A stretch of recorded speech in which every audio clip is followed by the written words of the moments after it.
Chapter 61. The Desolate Town. The two walked towards the interior of the island, guided by the compass. Along the way, Ling observed Suyu and chatted with her, discovering that she was quite innocent and not a bad person. And judging from Suyu's displayed confidence, Ling suspected she might also be an esper. However, this was personal information, and their relationship wasn't close enough for such a question. Ling kept her suspicions to herself. If her guess was correct, there were probably quite a few espers on this island. The sun gradually rose higher, scorching the earth. The temperature climbed rapidly, and the sand beneath their feet felt like it was turning to mud, making each step a heavy effort. Waves of heat enveloped them, and after several hours of trekking, they were drenched in sweat. Ling, I can't go on. Let's rest for a bit. Suyu wiped the sweat from her forehead, panting slightly. There's a large rock up ahead. Let's rest there.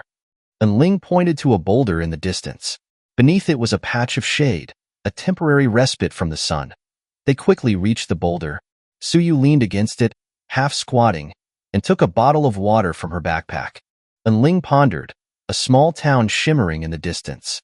If such towns were scarce on this island, they would likely attract many survivors. But they couldn't spend the night in the open desert. They had been walking for nearly half a day, and their surroundings were nothing but desolate wasteland, punctuated only by tumbleweeds rolling in the wind, highlighting the desolation. Phew.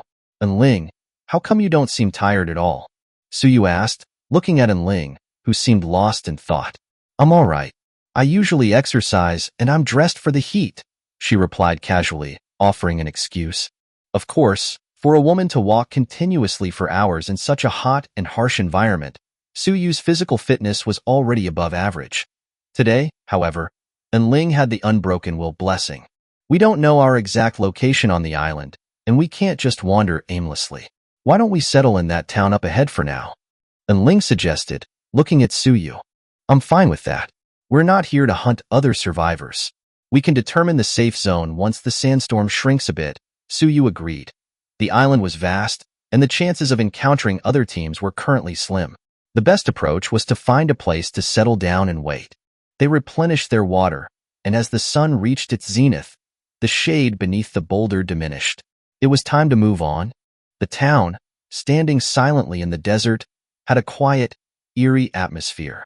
Most of the buildings were two-story, with open doorways but no windows. The interiors were empty, furnished only with a few weathered and dilapidated wooden pieces. The wide streets were buried under sand, leaving no trace. A hot breeze stirred, kicking up dust. From the top floor of the tallest building in the town center, two men looked towards the entrance. Two girls were hurrying into the town. One of the men lowered his binoculars and handed them to his companion. Two prime specimens. What do you think? The other man took the binoculars, a lewd grin spreading across his face. I've never had beauties like these before. Hee hee hee. They went into a building. Looks like they're settling in. Should we go over now?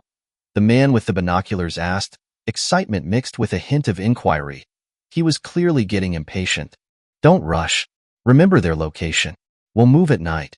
There might be other survivors in this town. We need to be cautious. Don't throw away your life for two women. He rejected the suggestion, opting for the cover of darkness. All right. Around 4 or 5 in the morning is when people are sleepiest. We can move then. The man continued observing through the binoculars, as if his gaze could penetrate the walls.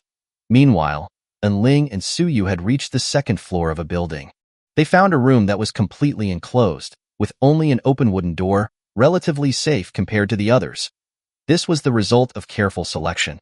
Some rooms had gaping window frames, others had balconies, and some were even unfinished. They were on the second floor, easily accessible to anyone agile, let alone espers. They had briefly considered the tallest building in the town center, but quickly dismissed it. It was too conspicuous a target, offering a clear view and sure to attract other survivors. Suyu stayed inside while Ling wedged a table against the door.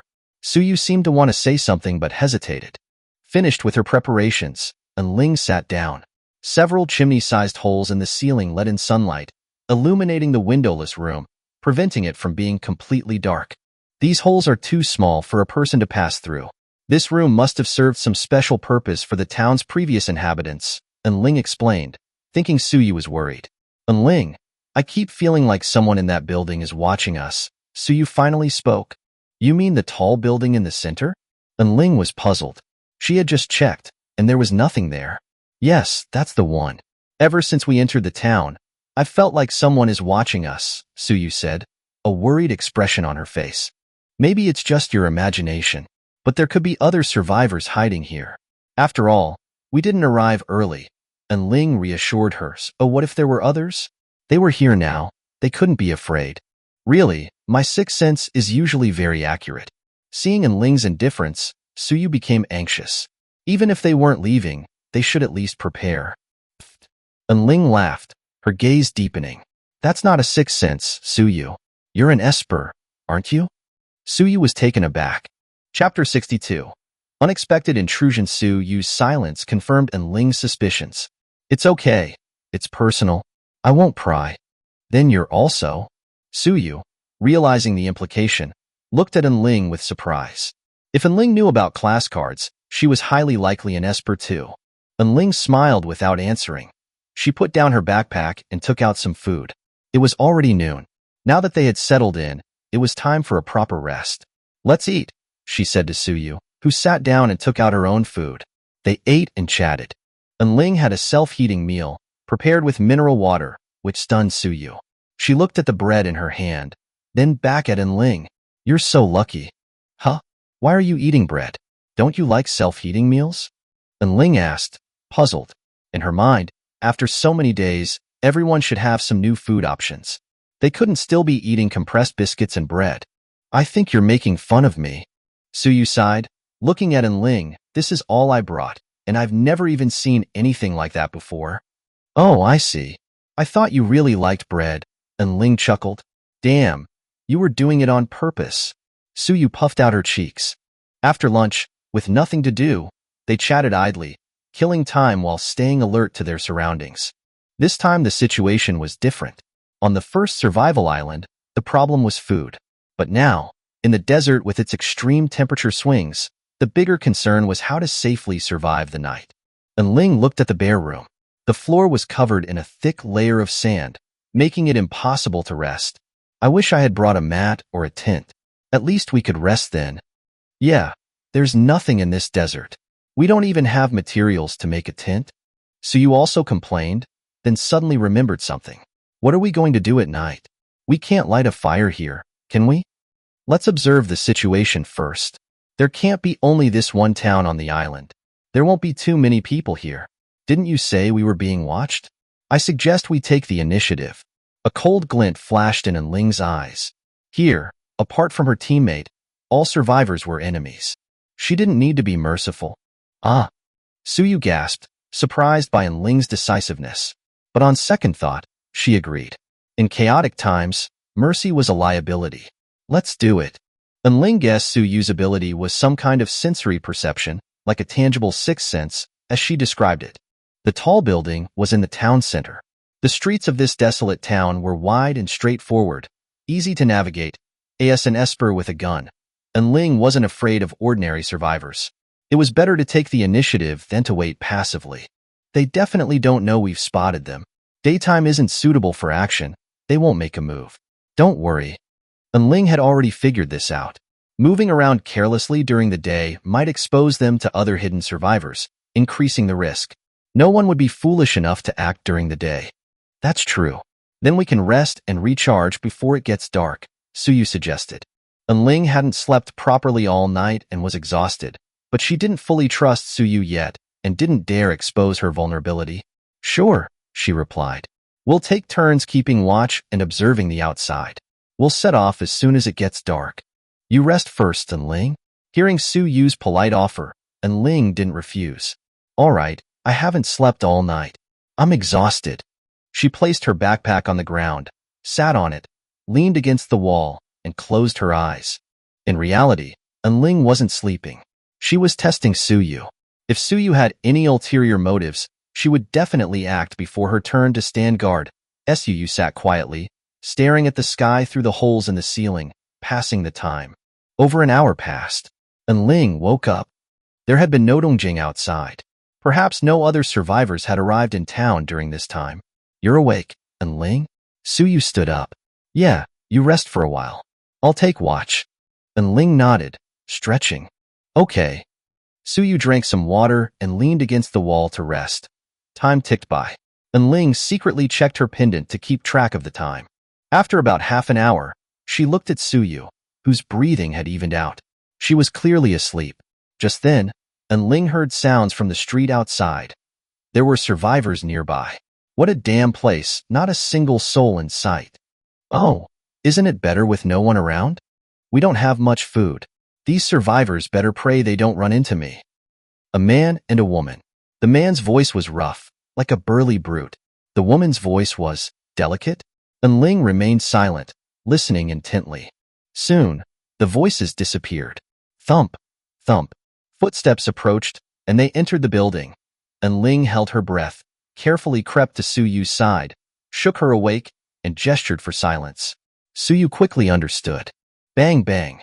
Someone tried to open their door, but the cabinet blocked it. Brother Long, this door won't open. The woman's voice came from just outside. Suyu covered her mouth, terrified. And Ling prepared to fight. Forget it. Come here. I can't wait, the man's voice boomed. He was on the far left side. There were 4 rooms on the second floor. A door between 2 of the rooms led to a small balcony, so the man's room wasn't directly next to theirs. Oh, you're so impatient. The footsteps faded as the woman went to the man's room. Chapter 63. Striking first. Soon, indescribable sounds, accompanied by rhythmic clapping, echoed from within the building. And Ling and Suyu blushed crimson. They'd never experienced anything like this. They exchanged glances, embarrassment evident in their eyes. Suyu's eyes questioned and Ling. What now?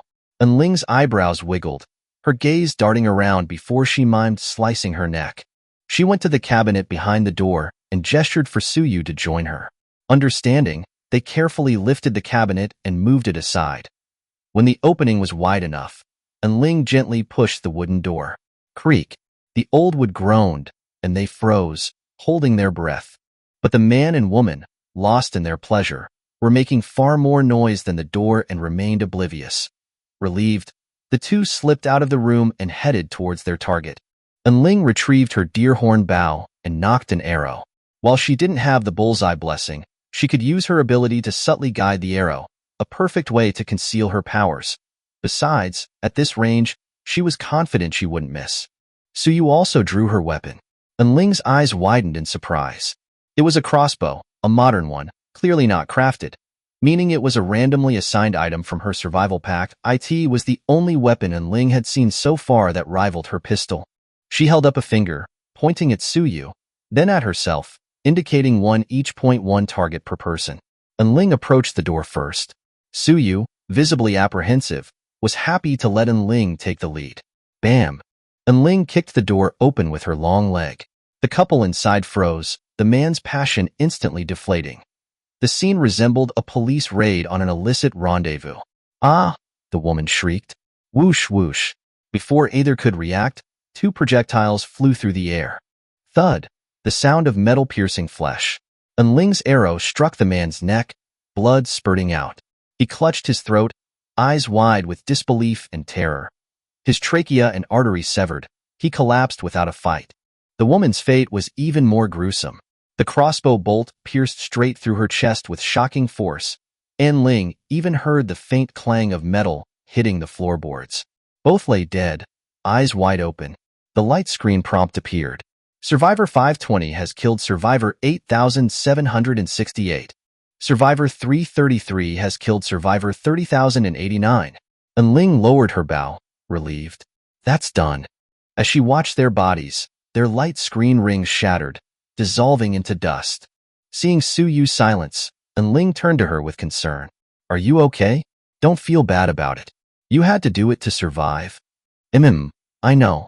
It's just my first time killing someone. It's a bit.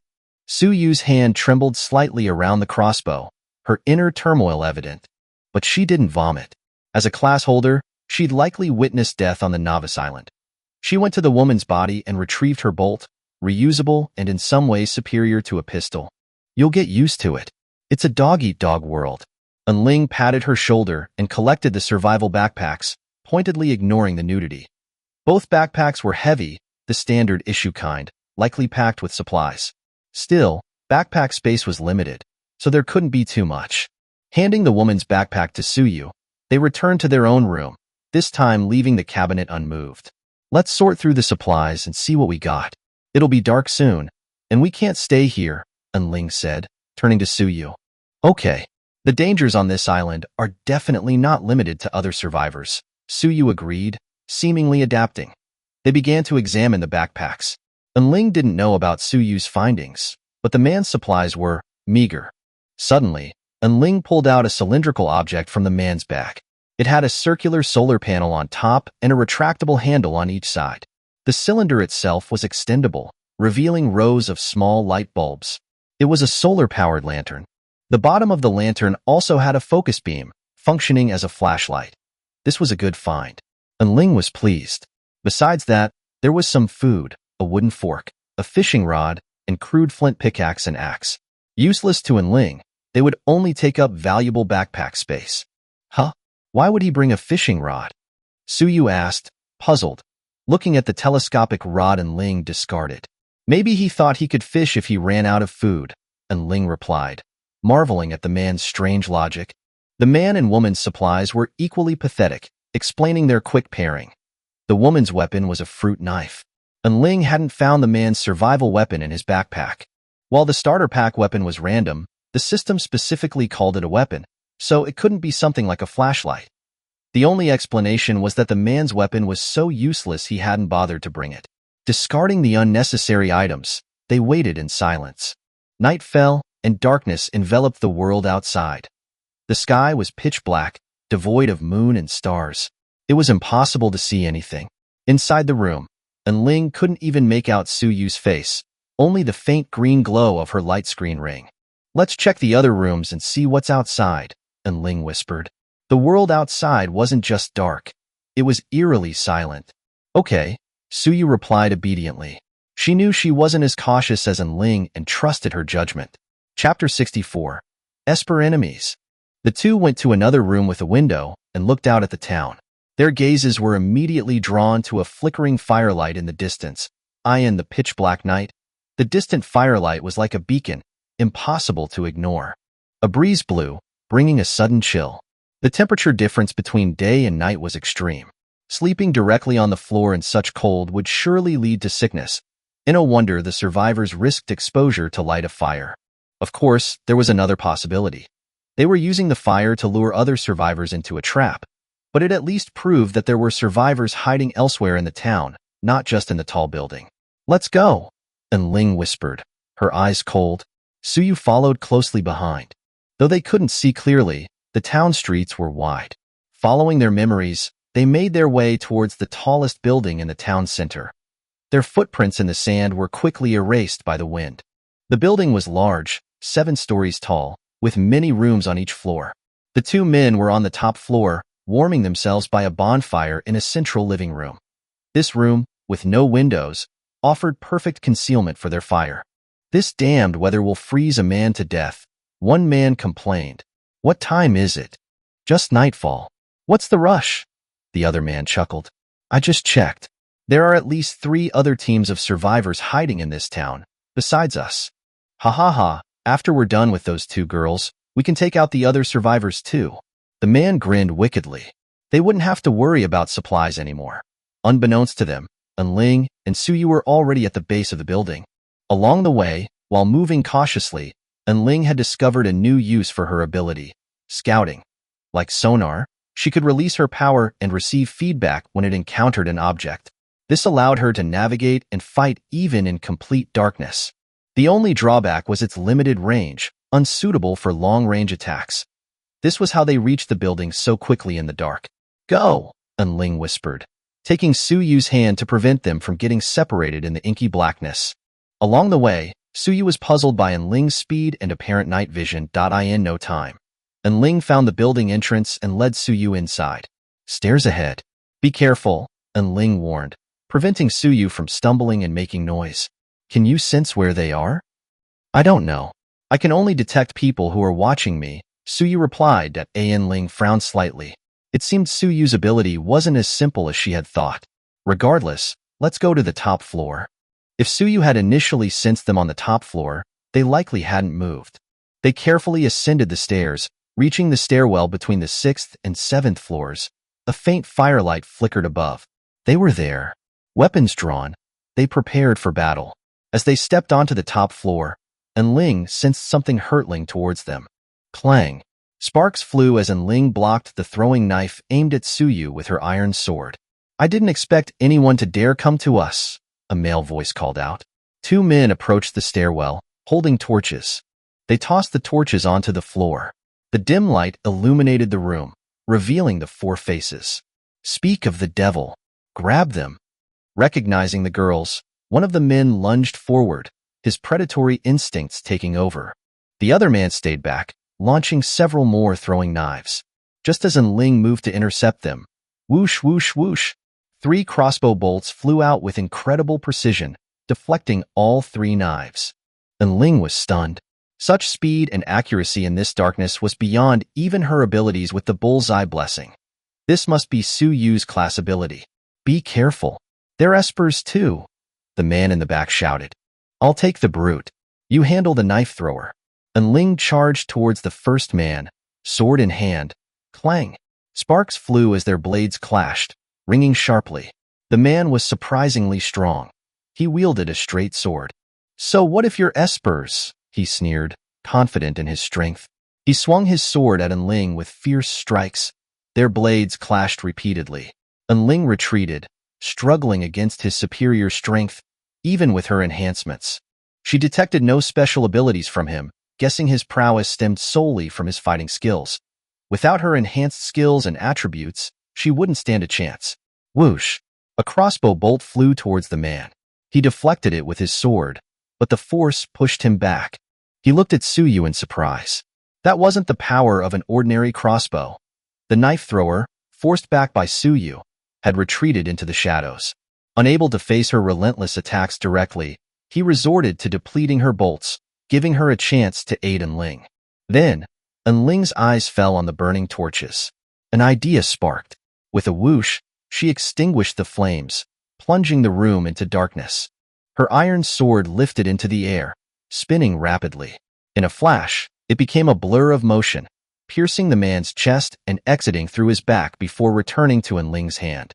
He didn't even comprehend what happened. With a clang, his sword fell to the floor, followed by his body with a heavy thud. With visibility, he could have blocked her attack. But in the darkness, the silent, swift sword was undetectable. Perhaps only in death did he understand the chasm between espers and ordinary humans. "Is he dead?" Suyu, unable to see anything, asked Ling, now convinced of her night vision. "He's dead," Ling confirmed. Chapter 65. The sandstorm approaches. Without another word to Suyu, Ling pursued the fleeing man, navigating the darkness with her ability. This pitch-black environment was where she held the greatest advantage. The man's ability was unclear. Perhaps it was the throwing knives, but that could also be achieved with skillful training. Sensing a wooden door ahead, Ling kicked it open. A bonfire blazed on the other side, casting an orange-red glow on her face, radiating a touch of warmth. The man stood on the far side of the fire. He dropped his backpack and retrieved a black rod. Crackle. An electric current buzzed, accompanied by menacing white arcs. It was a stun baton. He glared at Ling. There was only one staircase in the building. Despite the many rooms, he was trapped. He no longer underestimated the 2 girls. Facing 2 espers simultaneously brought a cold sweat to his brow. As a man, his pride wouldn't allow him to beg for mercy, especially when the outcome of the fight was uncertain. In the next instant, he flung his throwing knives and charged. Stun baton raised, Ling reacted swiftly. With a whoosh, she extinguished the bonfire, the room instantly filling with smoke and the acrid smell of burnt wood. Clink, clink, clink. She deflected the knives, then her iron sword flew from her hand, aimed directly at the man's chest. Thud. The sharp blade pierced his flesh. His pupils constricted in the darkness, his face etched with disbelief. He finally understood how his companion had died, but it was too late. Perhaps in daylight, he would have won. After several minutes, sensing he was no longer moving, Ling relit the bonfire with her lighter. The warm glow returned, dispelling the darkness. Suyu, following the light, arrived. Wow, and Ling, you're amazing. What class are you? Suyu breathed a sigh of relief, her tension easing, but immediately realizing her gaffe. No, I didn't mean anything by that. What about you, Suyu? What's your class? And Ling smiled, returning the question. She didn't believe Suyu's precision was solely due to skill. While her own bullseye required line of sight, Suyu's seemed based entirely on some kind of sensory perception. It had to be her ability. My ability is called sharpshooter. It's a hidden class. Suyu began, but Ling interrupted. Stop. If it's a hidden class, don't say any more. Mine is too. Ling had hoped to learn more about other classes, but hidden classes were rare and discussing them was risky. Prying into Suyu's abilities felt inappropriate. More importantly, she didn't want to reveal her own. She hadn't expected her randomly assigned teammate, this seemingly delicate girl, to also possess a hidden class. Let's rest here tonight. It's secure. The firelight won't be visible from outside, and Ling suggested. Suyu nodded. Okay. They began to search the bodies. Compared to the previous couple, these two were much better equipped. Ling picked up the stun baton and switched it off. It wasn't solar-powered and had only 1 bar of charge left, useless to her. It's almost dead. Do you want it? Ling tossed the baton to Suyu and continued searching. Food and tools, nothing more. Since Suyu took the stun baton, Ling kept the binoculars from the other man. With these new supplies, her food reserves were now enough for nearly half a month. After organizing her backpack, Ling looked at the man she had just killed. She checked his body thoroughly but found no throwing knives. Strange. Did he use them all? She stood up, using the lantern to search for the discarded knives, but found none. It seemed the man's ability was to conjure and wield throwing knives. Ling searched the other rooms in the dark and brought back some dilapidated wooden furniture, dismantling it for the fire. Suyu retrieved her crossbow bolts. They sat by the bonfire, warming themselves and eating their dinner. Ling enjoyed self-heating rice with canned beef, making Suyu's mouth water. Tonight, Suyu wasn't eating bread but a ham sandwich scavenged from one of the backpacks. Let's take turns keeping watch tonight. It's more dangerous at night, Ling said, looking at Suyu's pale face as she nibbled her sandwich. Suyu nodded. Okay, you rest first this time. All right, but let's make some preparations first. Ling quickly finished her meal and went to the stairwell. She tore the hard plastic packaging of her meal into small pieces and scattered them on the stairs. Anyone stepping on them would make a noise. Then, she placed the 2 bodies on the stairs, in the darkness. Anyone coming up would trip over them, alerting them. Returning to the living room, Ling left the door slightly ajar to see the stairs immediately. I'll rest now. She found a comfortable spot, leaned against the wall, and closed her eyes.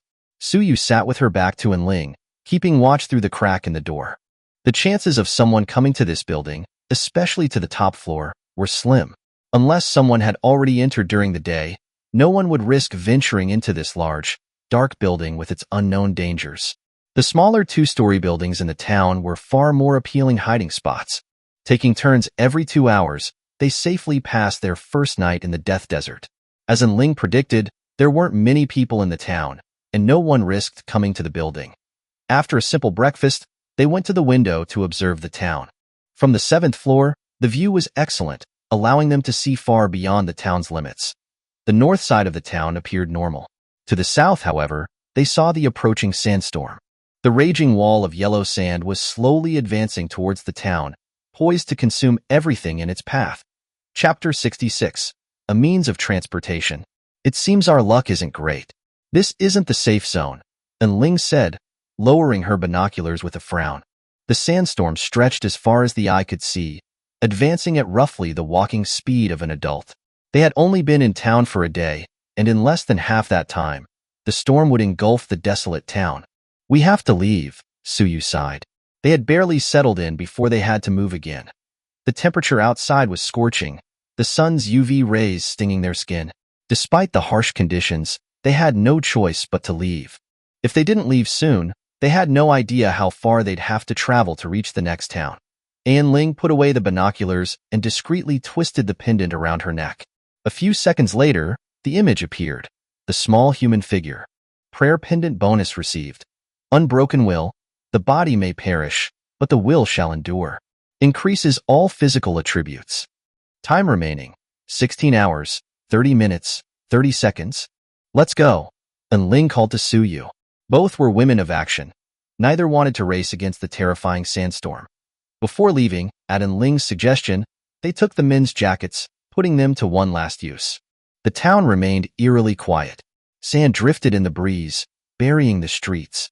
Out in the desert, lone tumbleweeds continued their journey. The place where the fire had burned last night was now still. Apart from the encounter in the building, they hadn't seen any other survivors in the town.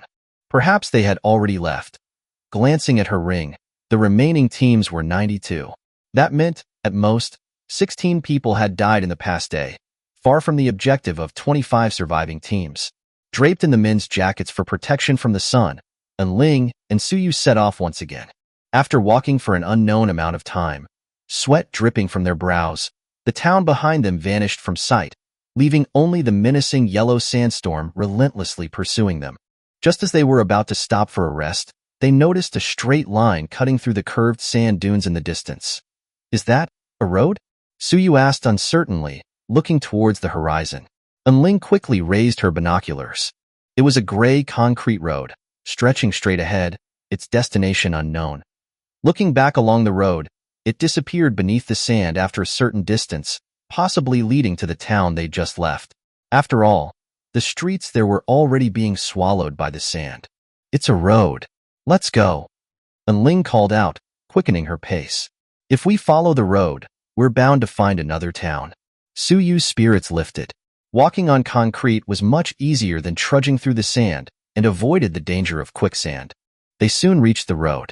It stretched endlessly in both directions, surrounded by a sea of sand. Offering no shade for rest, it was nearing noon.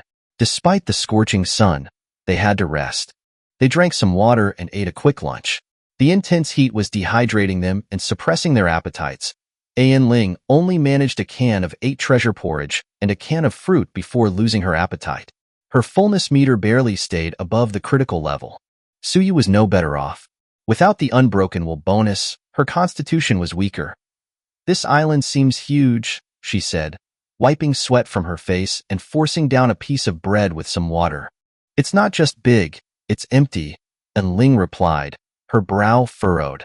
She finally understood why it was called the Death Desert in this harsh environment. With no resources on the island, and with fresh water as precious as gold, survival was a grim prospect. With no resources to be found, they had to be taken from other survivors. It seemed the system never intended for everyone to survive by hiding. After their meager lunch, they rested for barely 10 minutes before setting off again. Standing still under the scorching sun was worse than moving. They followed the road, but no town appeared on the horizon. Then, they noticed something by the roadside in the distance. Before Suyu could ask, Ling raised her binoculars. What she saw astonished her. Could it be a car? A car. Suyu, with her better eyesight, could just make out the tiny, bean-sized object in the distance.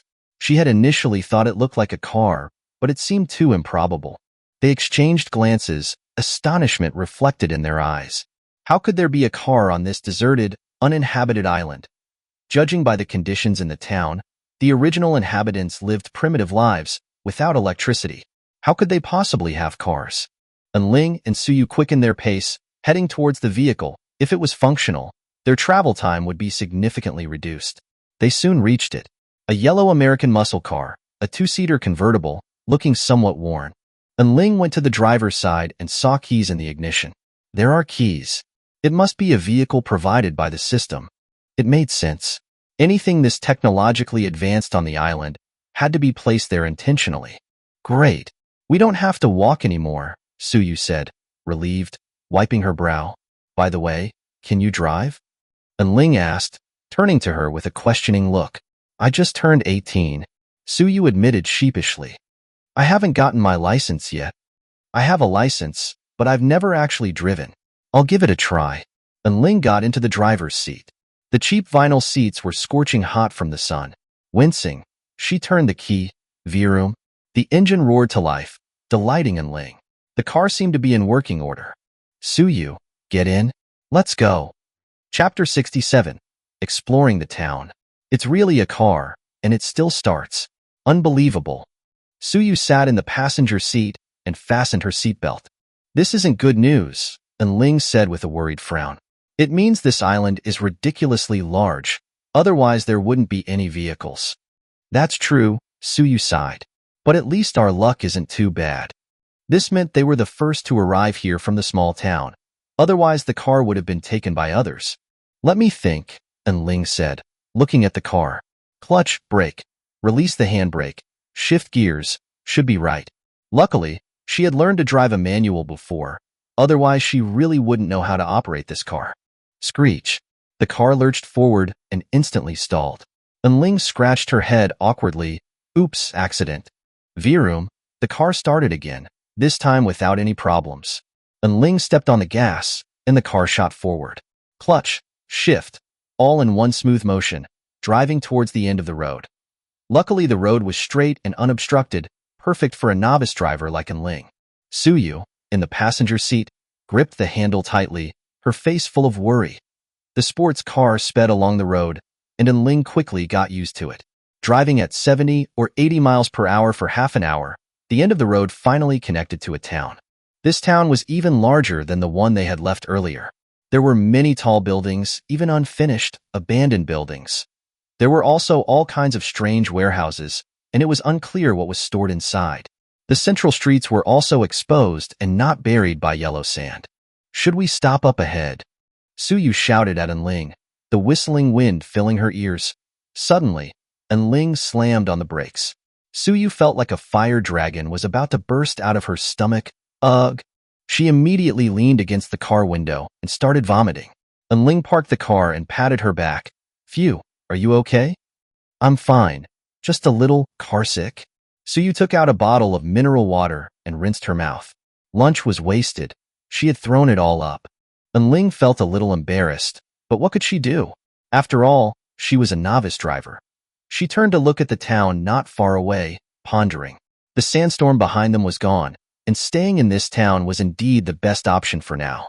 We can't drive the car into town. That would be too conspicuous and we'd be discovered by hidden survivors, but we can't abandon the car. We need to find a way to hide it.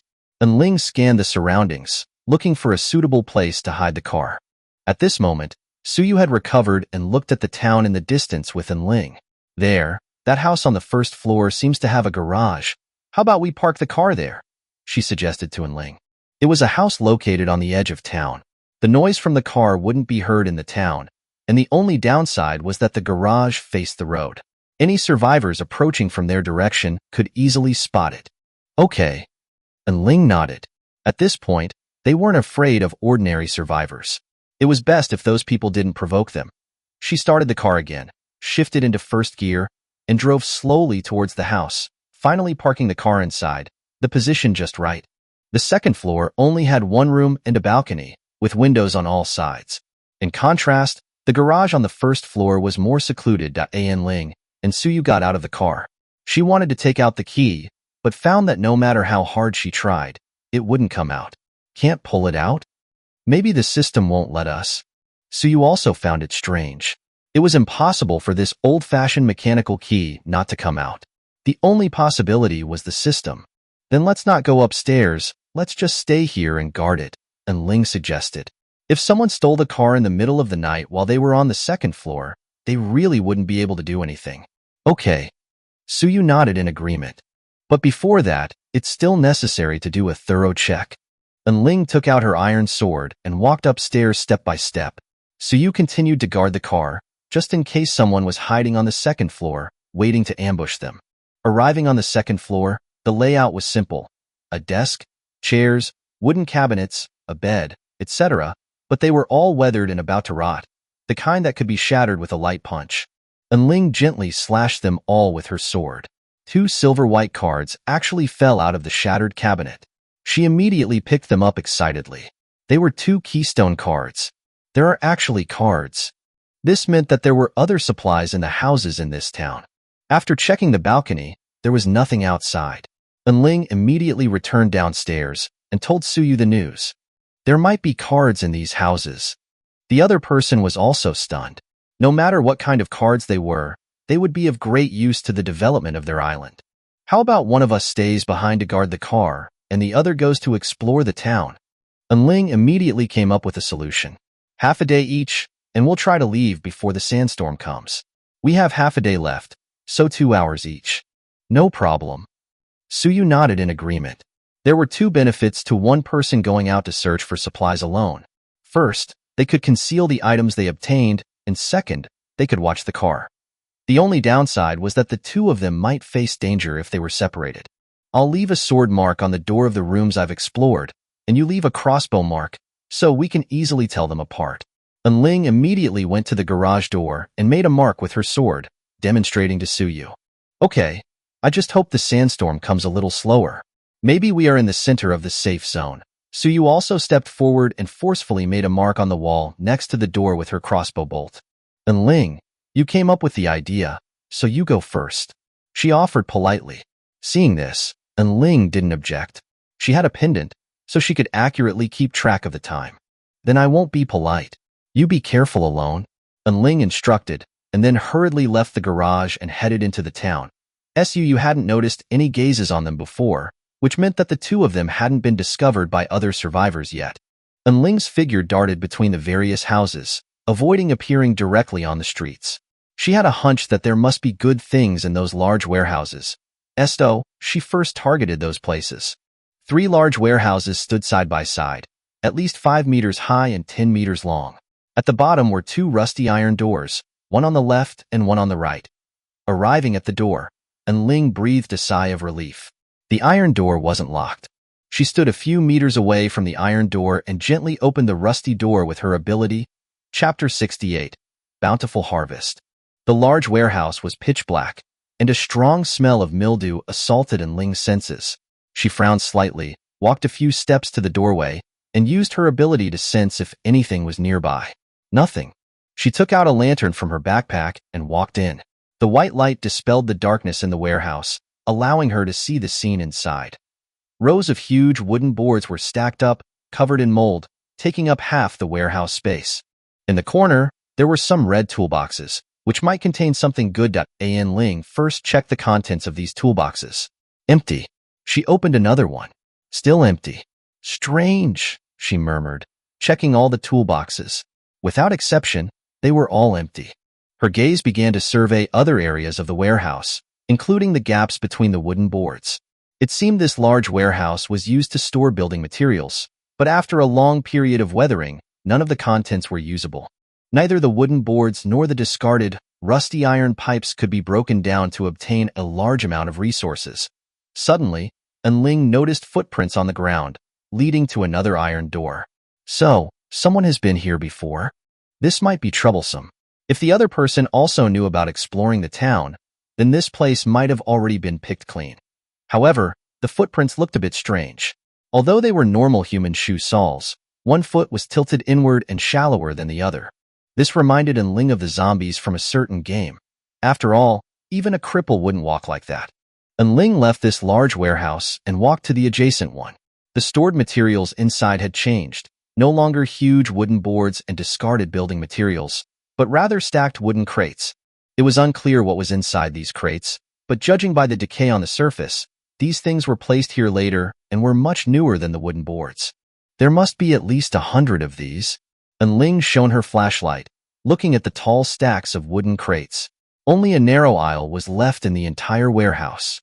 Not only that, there were no footprints on the ground, and in this warehouse filled only with wooden crates, all the boxes were surprisingly intact. This indicated that no one had been here. Thump thump. Just as Ling shone her light on one of the wooden crates, a sudden noise came from inside. Something was struggling violently. The sudden sound in the quiet environment startled Ling, but she quickly reacted and controlled her flying sword to pierce the entire wooden crate. Boom!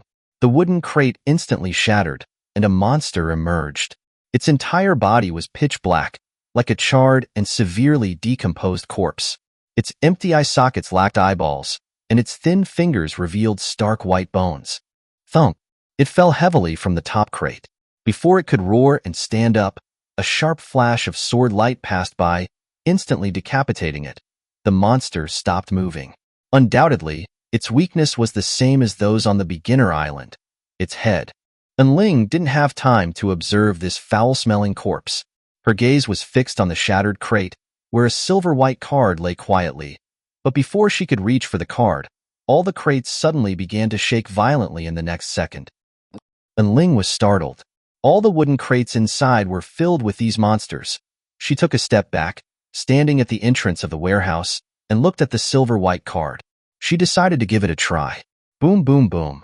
Wooden crates exploded one after another. Sure enough, they were all filled with those monsters. But Ling didn't panic. On the contrary, she was somewhat delighted, because with each monster's appearance, a silver-white card appeared at their feet. This was the reason she decided to give it a try. The monsters fell heavily to the ground, piling on top of each other. The moment they saw Ling, they were like mad dogs scrambling to get up and pounce on her. However, at this moment, the legendary iron sword was like a stream of light, flying continuously in the air and leading the charge against the monsters. One by one, the monsters' heads fell to the ground like rolling balls. Their bodies lost power and collapsed, becoming obstacles for the monsters behind them. These monsters lacked intelligence and only charged forward mindlessly. And Ling, standing at the entrance, could easily deal with them. While controlling her flying sword, she also kept her hands busy, immediately taking out her bow and arrows from her backpack and began shooting. However, the power of the arrows wasn't great, not enough to pierce the monsters' skulls or sever their necks. Hitting other parts of their bodies had no effect, so the results were minimal. The antler bow was already becoming obsolete. It was good for fighting people, but useless against monsters. Its only function was to use the impact of the arrows to slightly slow down the monster's charge. Swish, swish. Heads flew up and rolled on the ground. And Ling kicked the monster in front of her, causing it to collide with the monsters behind, knocking them all down, then immediately controlling her flying sword to finish them off. Fortunately, these monsters didn't have blood, like dried corpses, otherwise they would have soiled her clothes. The corpses of the dead monsters piled up near the entrance, forming a safe zone, making it easier for Ling to kill the remaining ones. In less than 10 minutes, she had eliminated all 100 monsters. During the process, they hadn't even touched her clothes.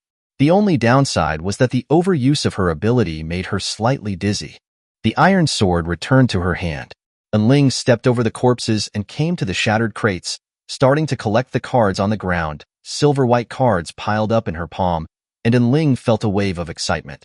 When had she ever seen so many cards? This was a huge profit. There were a total of 100 cards, all keystone cards, a full 100 square meters of expanded area. Sure enough, to expand the construction island, you had to rely on survival islands. These cards were almost like 2 decks of playing cards. Ling quickly put them away. As for the scene, she couldn't be bothered to deal with it and decided to leave directly. Arriving at the entrance, Ling accidentally kicked the head of a monster, and it rolled outside like a ball. Sizzle! The head instantly sparked and began to self-ignite, turning into powder in a short time. Ling was stunned for a moment. So, the weakness of these monsters is sunlight? Chapter 69, Desert Map. However, in order to obtain more specific information, Ling took out her lighter and decided to experiment. Seeing that the flames didn't easily ignite the corpses, Ling knew that these monsters weren't afraid of fire. She remembered that the danger level of the survival island increased with the number of days. These monsters were probably the product of the second day. Moreover, in such a large town, if one warehouse could hide hundreds of monsters, who knew how many more there were in other places? Ling was only taking advantage of her profession. Otherwise, it would have been impossible to eliminate the monsters so easily. Ask yourself, which survivor could so cleanly decapitate them and destroy their brains? Suyu could, but she didn't have that many arrows.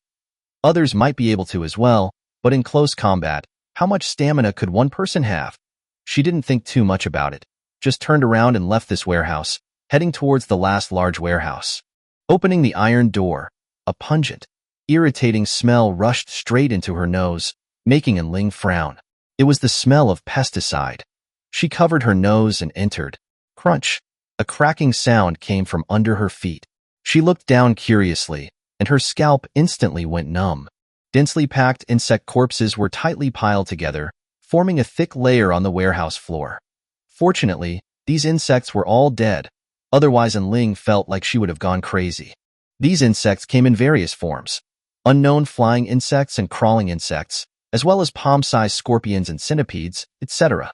Without exception, they were probably killed by the insecticide in the warehouse. These insects had long since dried up, like crispy crackers, shattering at the slightest touch.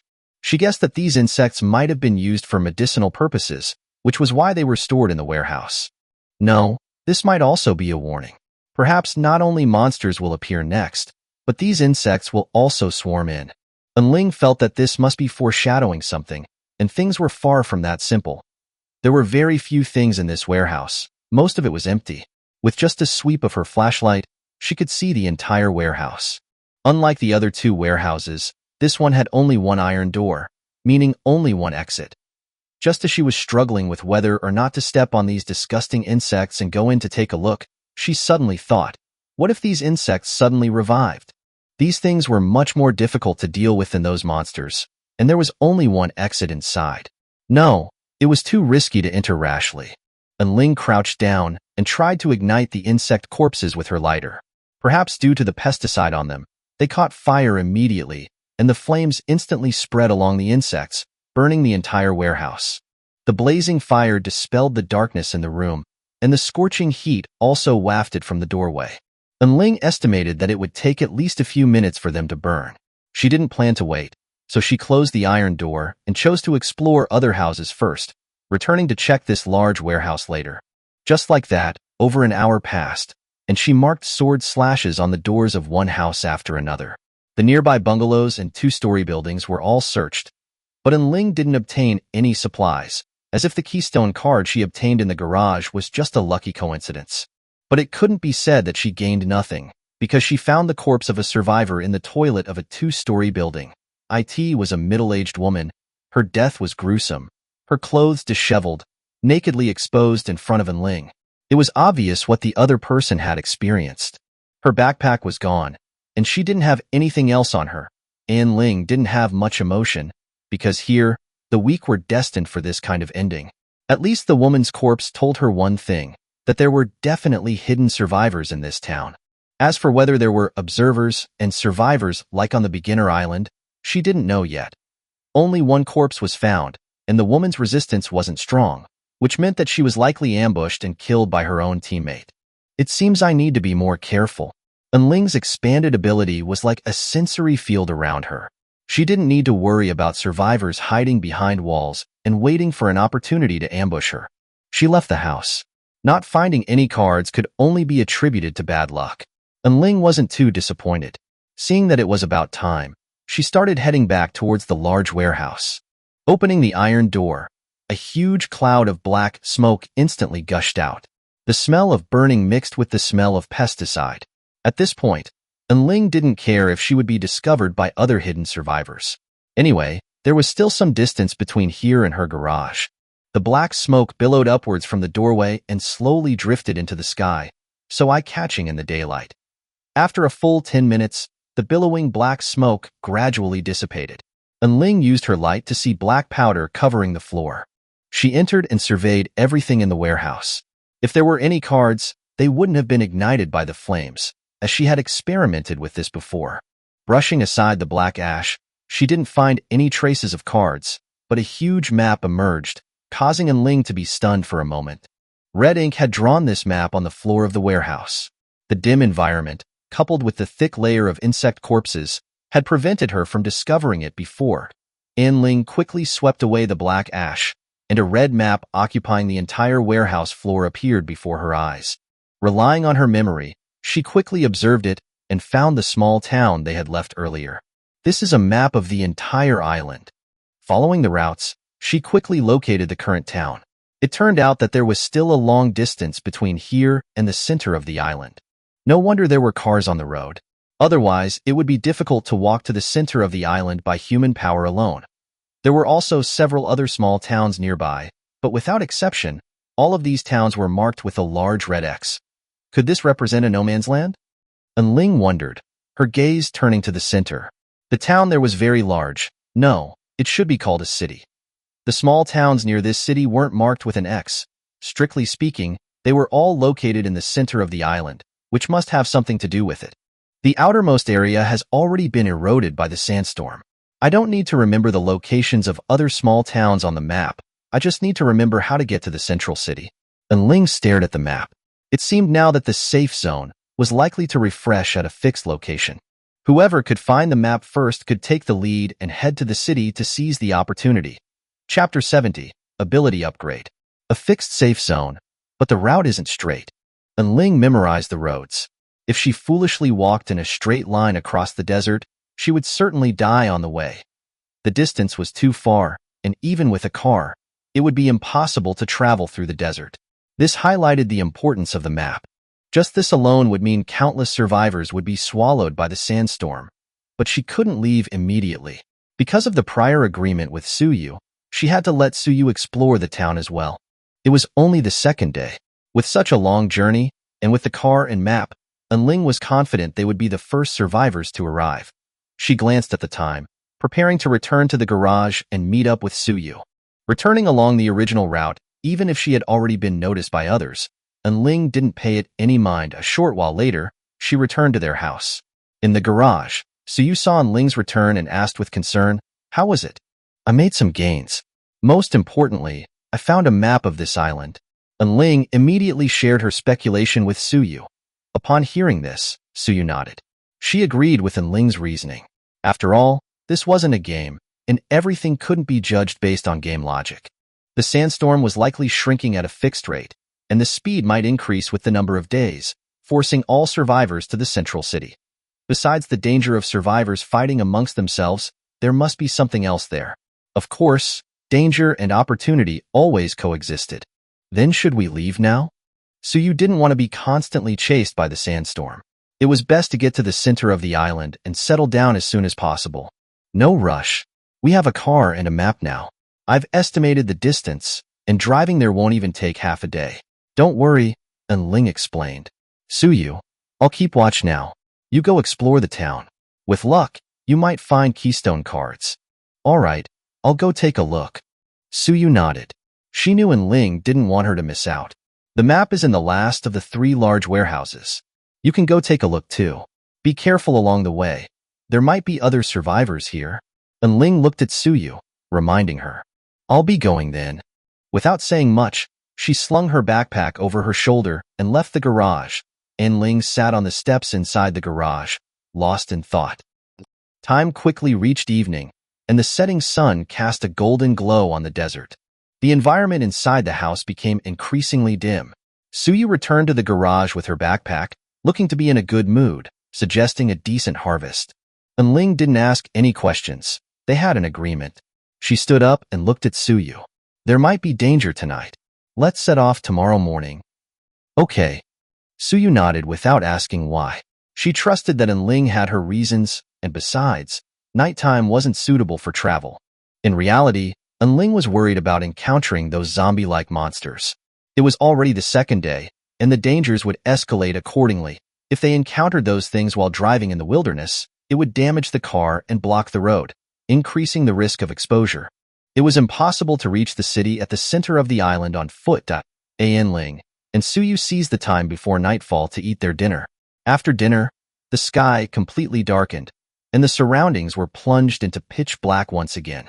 In order to watch their car, they decided to spend the night on the first floor, using the clothes of the deceased survivor to keep themselves warm. We'll leave as soon as it's daylight, Ling said, taking the lantern from her backpack. The white light instantly dispelled the surrounding darkness. She turned and spoke to Suyu. Okay. Suyu just nodded in agreement when she suddenly heard noisy growls coming from outside. Both of them looked towards the garage door vigilantly. Ling's heart skipped a beat. As expected, the monsters had appeared on the second night. What is that? Suyu exclaimed, quickly taking her crossbow from her backpack, ready to fight. Use this first. There might be a lot of monsters. Ling took her antler bow and nearly 300 wooden arrows from her backpack and handed them over. Since Suyu's profession was sharpshooter, she should have a bonus for weapons like bows and arrows. Then what will you use? Suyu couldn't help but worry about Ling, who waved her hand and took out her iron sword. I'll just use my sword. With that, and Ling walked directly to the garage door with her sword in hand. Suyu didn't say anything more, silently picking up the bow and arrows. At this moment, both of them knew the urgency of the situation. She needed to cover Ling from the rear. At this moment, the number of monsters outside wasn't dense. After all, it was only the second day, and survivors could still deal with them easily. Seeing this, Ling breathed a sigh of relief. She almost thought they were going to face a zombie siege, but it turned out there were only these few. If it's just these, I can easily handle them alone. Before Ling could finish her words, 3 arrows whizzed past her, creating a gust of wind, causing the white strands of hair at her temples to flutter. Whoosh, whoosh, whoosh. 3 dull thuds echoed, and the 3 monsters in front of her were instantly pierced through the head, collapsing to the ground. Ling? Was there a mistake? Those were 3 wooden arrows. Alright, so this was a hidden profession, huh? Even wooden arrows had such great power. Ling held the lantern in her left hand, her right hand's index and middle fingers pressed together. In the next second, the iron sword rose into the air, instantly attacking the monsters before her. Thud! A wooden arrow pierced directly into the concrete wall above her head, embedding itself there. Ling, hang the lantern up there. Suyu's voice came from behind her. The darkness would make it difficult for her to fully utilize her abilities. Ling immediately followed suit, and the garage entrance was instantly illuminated, revealing the swarming monsters rushing towards them. They were exactly the same as the monsters she had encountered in the warehouse during the day. However, they posed no difficulty for the duo with hidden professions. They could easily deal with these monsters. The wooden arrows alone displayed tremendous power in Suyu's hands.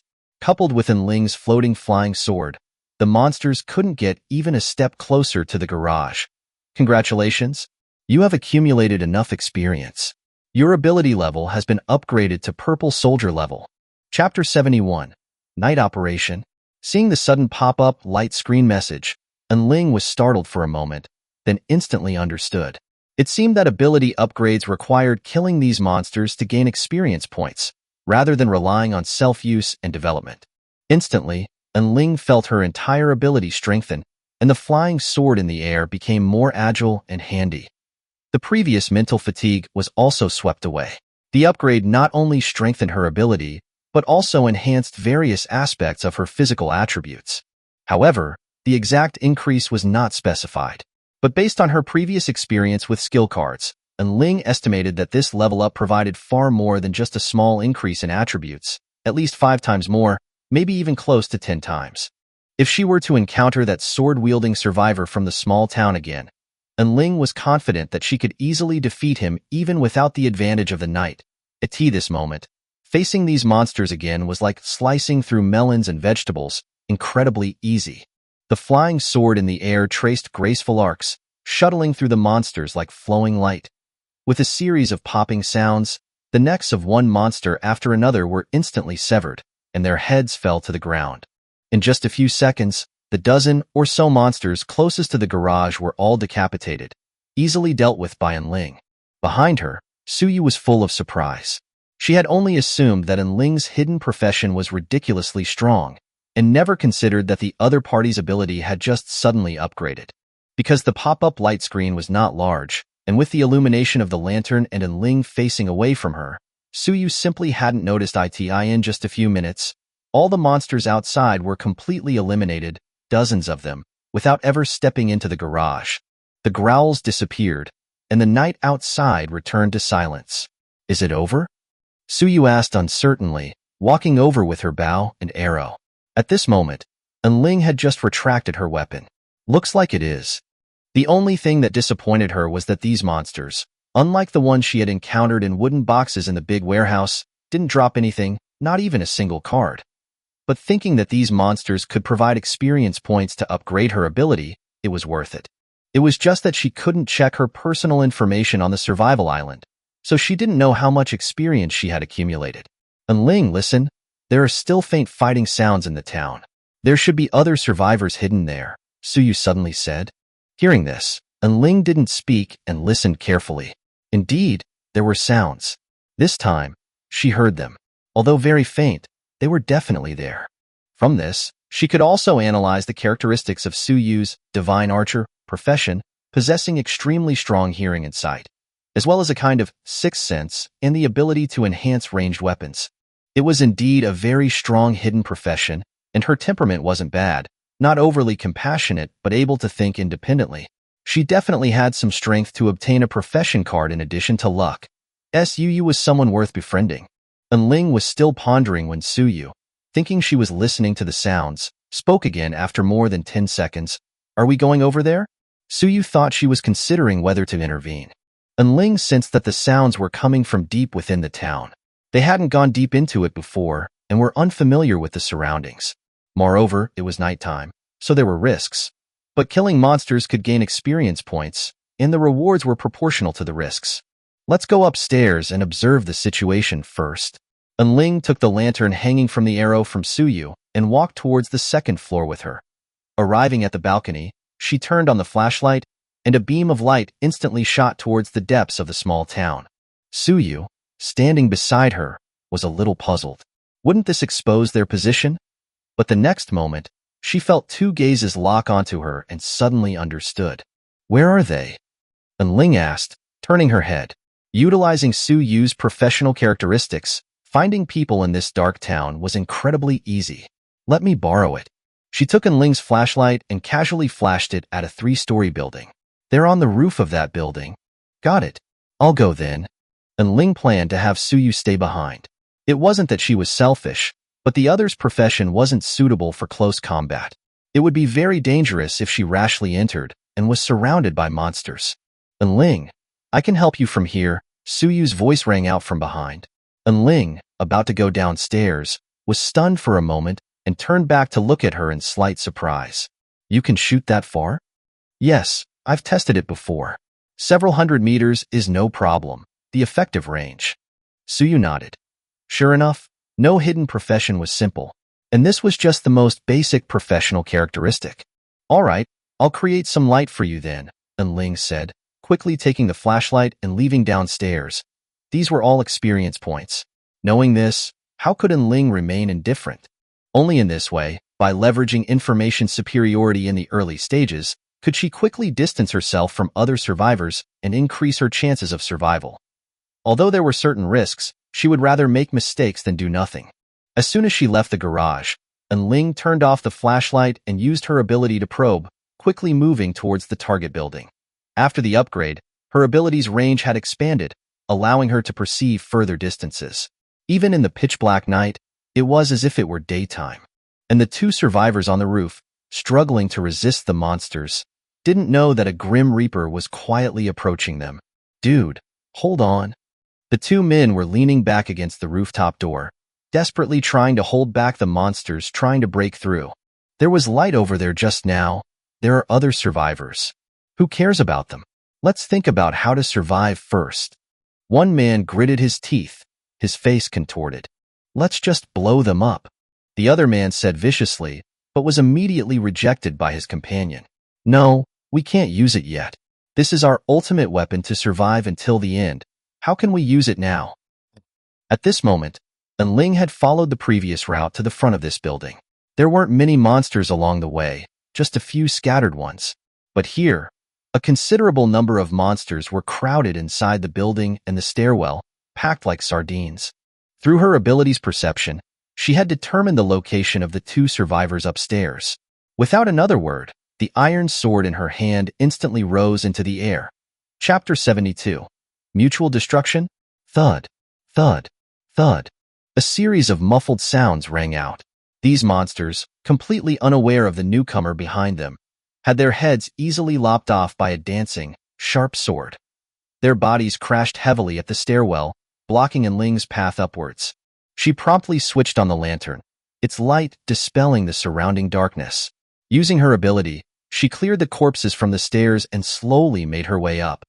The two men on the rooftop also heard the commotion downstairs and were instantly startled. Someone's coming up? But before the other man could answer, the constant banging on the rooftop door suddenly ceased.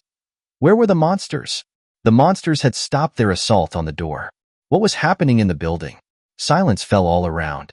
The two men held their breath, tense with anticipation. Tap, tap. Just then, the quiet night was abruptly broken by footsteps, followed by a sliver of white light shining through the door crack, dazzlingly bright in the darkness. Although the two men couldn't see each other's faces in the pitch black, they tacitly reached a consensus. The enemy within the building was unknown. They couldn't risk it. They had to block the door first. They could still communicate through the rooftop door. It wouldn't be too late to determine the other party's intentions and then make a plan. Crack. 3 slashes instantly appeared on the door, forming a Z shape, and it splintered open. The door hadn't even held up for a second. The two men quickly retreated, their eyes fixed on the white-haired girl slowly approaching with a lantern in hand. A girl and alone? But the flying sword hovering beside her told them this was a survivor with an ability, not someone to be trifled with. Hand over your supplies, and I might spare your lives, and Ling said coldly, her gaze emotionless as she looked at the two men before her. Damn it, I hate being threatened by a woman more than anything. One of the men, impulsive by nature, immediately charged forward. The other man tried to stop him, but it was too late. Swoosh. The flying sword pierced through his chest in an instant. The man's eyes widened in disbelief as he looked at her. She was still standing in the same spot. He hadn't even gotten close. Just then, there was a click, the sound of a pull ring, clearly caught by Ling. The man in front of her was gushing blood, collapsing to the ground. In the glow of the lantern, she saw what he held in his hand.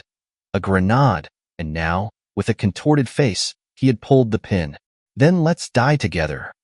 He hurled the grenade with all his might. It flew straight towards her, catching even Ling off guard.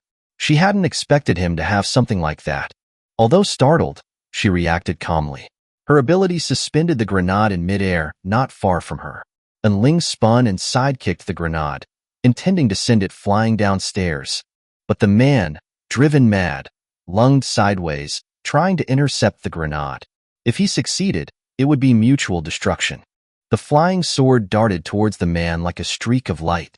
Ling quickly retreated, bracing herself. At that moment, a whistling arrow suddenly shot straight towards them, striking the grenade in midair. There was a bang as the grenade, propelled by the arrow's force, flew far away. At the same time, the iron sword pierced through the man's chest. Ling quickly crouched down, covering her ears with her hands. There was a deafening boom, a blinding white flash in the dark night, followed by a powerful explosion. The entire town seemed to tremble slightly, and dust flaked off the walls. The building Ling was in was closest to the blast. She felt it intensely, hearing the sound of fragments raining down on the walls, shrapnel from the grenade explosion. A moment later, the pungent smell of gunpowder filled the air. Then, silence returned, and it was over. She grabbed the two men's backpacks and quickly headed back towards the garage. Seeing the light disappear, Suyu, who had been on guard on the second floor, put away her bow and crossbow and came downstairs. A short while later, Ling returned, carrying 2 backpacks. Are you okay? Suyu asked with concern. Grenades were something she hadn't anticipated either. I'm fine. Luckily, he wasn't an ability user, or it would have been more troublesome, Ling said, putting down the backpacks and signaling that she was all right. Although it had been a close call, everything had been within her ability to handle. Even if he had managed to intercept the grenade, she could have jumped off the building to avoid the blast. This was the difference between an ability user and an ordinary person. That arrow shot was impressive, she said with a smile. It meant that Suyu had been observing her situation and had calculated various factors to accurately hit such a small target as a grenade from such a distance. Thanks, it was necessary, Suyu replied with a smile. While Ling was impressed by Suyu's skills, Suyu was equally amazed by Ling's power. The chances of 2 profession holders teaming up by chance were already slim, let alone 2 hidden professions. With their combined strengths, their chances of success would be greatly increased. They split the supplies in the 2 backpacks evenly, and Ling discarded the basic tools, keeping only the food. Notably, she found 2 keystone cards in the backpacks, an unexpected bonus. This is a lesson learned. It seems we should avoid taking unnecessary risks. If some survivors already have thermal weapons like grenades, who knows what else we might encounter? And Ling and Suyu changed their strategy, deciding to prioritize caution. Risking their lives for the meager rewards at the end of the island challenge didn't seem worth it. Don't worry, we got through it this time. Tomorrow, we'll We'll head to the central city and just wait it out until the end. So you reassured Ling, telling her not to worry too much. Profession holders were definitely a minority on this island. Unless they encountered an awakened, the two of them, working together, were practically invincible. All right, let's call it a night then. Ling stood up and went to a corner, leaning against the wall. It's getting late. Let's get some rest. We'll set out at dawn tomorrow. Sounds good, Suyu nodded. She understood that the central city would have more abundant supplies, and they needed to get there first. This time, they didn't light a fire. They simply draped themselves in 2 pieces of clothing and spent their second day on the survival island that way. Chapter 73. Central City. The next morning, the sun in the east had just peeked out, bringing dawn to this desert island. The 2 women were currently eating breakfast, and Ling discreetly twisted the pendant around her neck. Obtained blessing pendant bonus. Guaranteed accuracy, fishing, throwing, ranged attacks, etc. will definitely hit. Remaining time, 19 hours, 30 minutes, 25 seconds. The blessing had changed today? Ling made a mental note of this detail and continued to eat her breakfast. By the way, if I'm not mistaken, we'll probably encounter poisonous insects in the next few days. Poisonous insects? Suyu looked at Ling, puzzled. Things like centipedes, scorpions, wasps, she added. This was a hint she had obtained in the warehouse. How terrifying. Suyu got goosebumps just imagining it. She was terrified of insects. Dealing with these things might be a bit troublesome with our abilities. We need to prepare fire starters and such in advance. This was the best solution Ling could think of. Insects were afraid of fire. She put the empty 8 treasure porridge can into her backpack, not discarding it. We shouldn't delay. Let's set off. Ling packed her belongings, put on her jacket, and got into the car. The accumulated monster corpses outside had completely turned into dust and sand under the sunlight, merging with the desert. This desolate town had returned to its usual state. With a hum, the engine started smoothly. Ling drove through the town with Suyu, their blatant departure accompanied by the roar of the engine like a wild beast. Ling, there are 3 people still in the town. Suyu, in the passenger seat, shouted to Ling beside her, the wind whistling past their ears. Ignore them. If we wait until the sandstorm comes, it'll be too late to run. They're doomed. Ling floored the gas pedal, and a strong force pushed them back into their seats as the car shot forward. They quickly left that perilous place, driving into the endless desert stretching into the distance. As for the survivors hiding in the town, the more who died, the better. Only then would their rankings be higher, and they could escape this death desert island sooner. The sun gradually rose higher, and the surrounding temperature became scorching. Along the way, there was nothing but endless desert and a single, straight concrete road stretching into the unknown. The environment on this island was extremely harsh, a desolate wasteland. It was no wonder no one lived here. Freshwater was far scarcer than food here.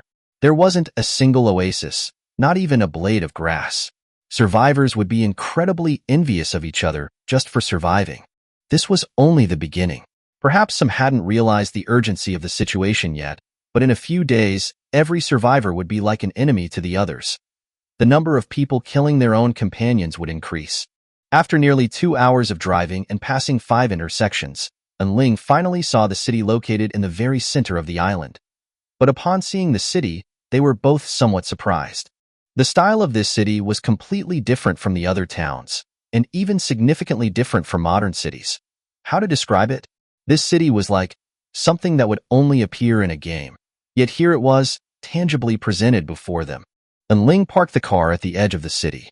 It wasn't that she didn't want to drive in, but blocking her path was a massive, spherical light curtain that completely enveloped the city, like a protective shield. Suyu was speechless. The scene before her was too shocking, completely beyond her comprehension. This is like future technology. Only upon getting closer could Ling truly observe the city's appearance. Inside, there were towering skyscrapers. Some buildings only had frames, like unfinished, abandoned constructions. Some had long ropes hanging down from the rooftops, connecting them, but without exception, all the high-rise buildings had platforms on top connecting them to each other. Surrounding these were rectangular, single-story buildings with large, transparent side doors, looking like garages. Outside each garage were huge capsule-like structures, their contents unknown. Moreover, the city's ground was all smooth, shiny silver, the material indistinguishable to the naked eye. Many green plants were even growing inside, creating a beautiful environment, but just like the other towns, this beautiful city had no living people. Perhaps there were some, but they had long since gone into hiding. There's no sand inside. Is it because of this light curtain? So you also noticed something peculiar.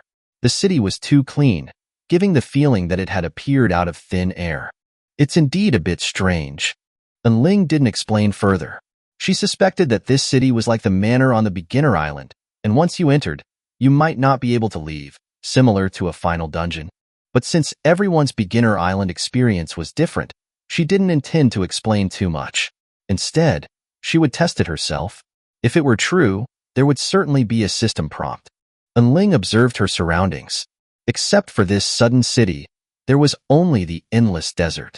However, unlike the single road in the town, there were 5 roads leading out of this city, connecting to the 5 largest towns on the periphery.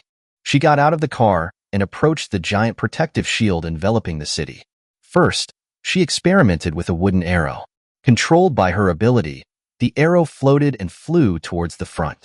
As soon as the arrow touched the protective shield, it snapped and fell to the ground, even though Ling hadn't used much force, certainly not enough to break it. Does this protective shield exert a reactive force? She took out another arrow and lightly touched it against the shield. This time, the arrow didn't break. She understood. She immediately stepped forward and touched the circular light curtain with her palm. Final destination: Dominion City. Introduction: a concept city designed by an unknown scholar, integrating all cutting-edge technologies. However, for unknown reasons, the project was abandoned halfway through construction, and the city's inhabitants vanished overnight.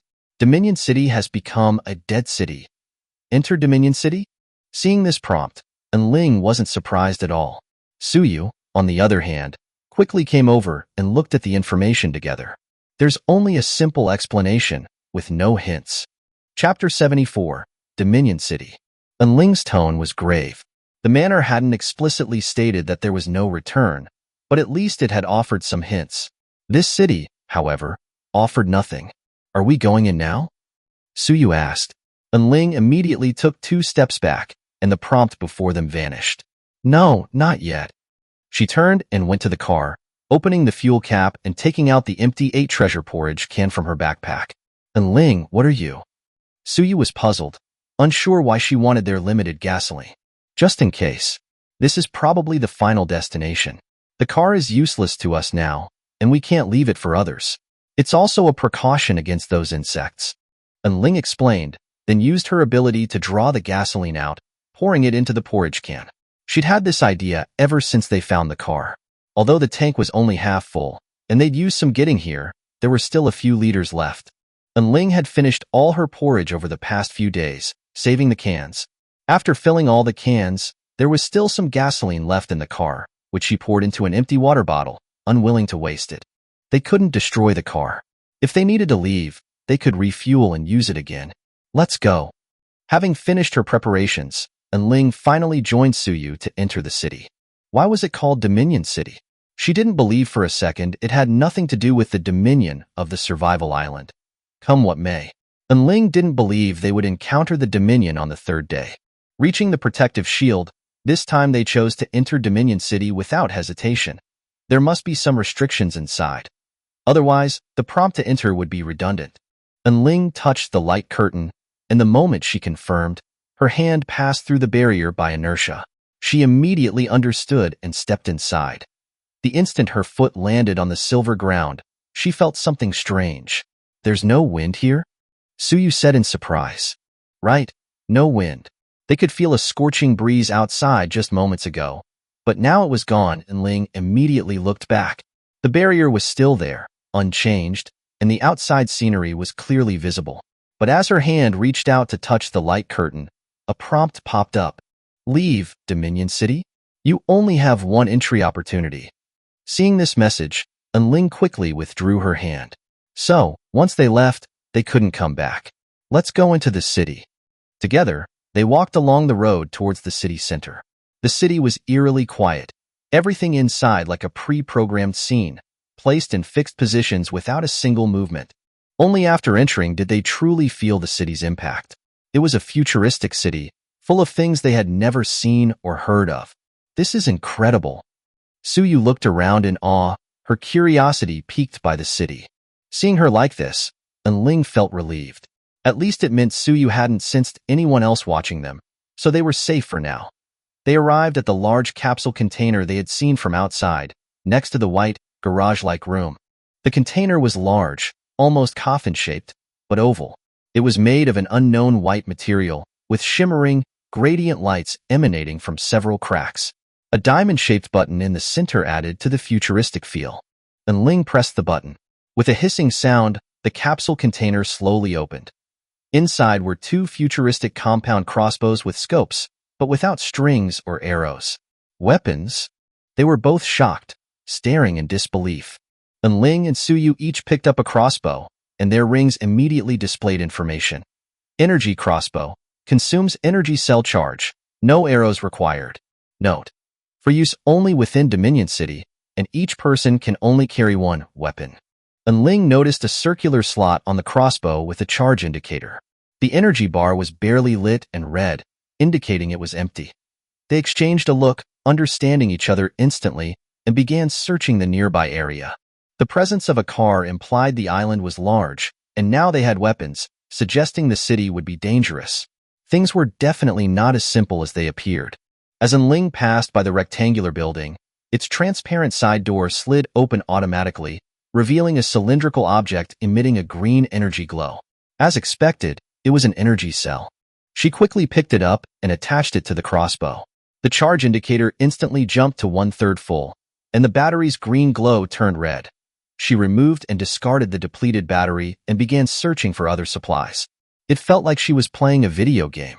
Soon, both of their crossbows were fully charged. During their search, they also discovered another weapon hidden in a bungalow, an energy bow. Like the crossbow, the bow didn't require arrows. A simple pluck of the string would release an energy arrow.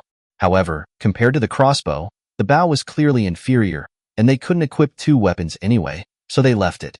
This was a weapon the system intended to forcibly allocate to other survivors.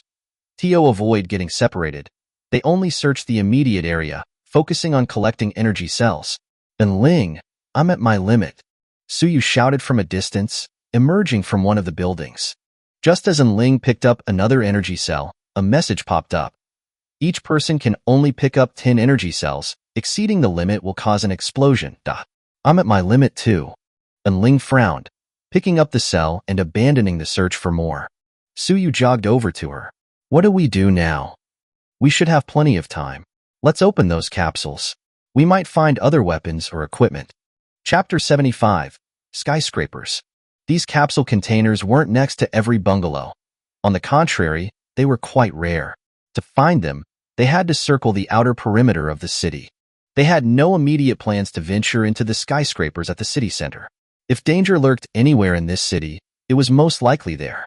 However, Ling had a hunch that the city's single-entry design implied other hidden traps. So, unless absolutely necessary, they would avoid leaving Dominion City. The city was much larger than it appeared from the outside, far too vast for two people to explore completely. Ling and Suyu continued their search for capsule containers, hoping to find other weapons. Besides the rectangular garage-like structures, the city's outskirts also featured two-story suspended houses, transparent semicircular warehouses, and unidentified factories. Apart from the black material used for the skyscrapers in the city center, the outer buildings were primarily white or silver white, accented with brownish trim and fully transparent automatic glass doors. Everything appeared sleek and minimalist. Ling, look over there.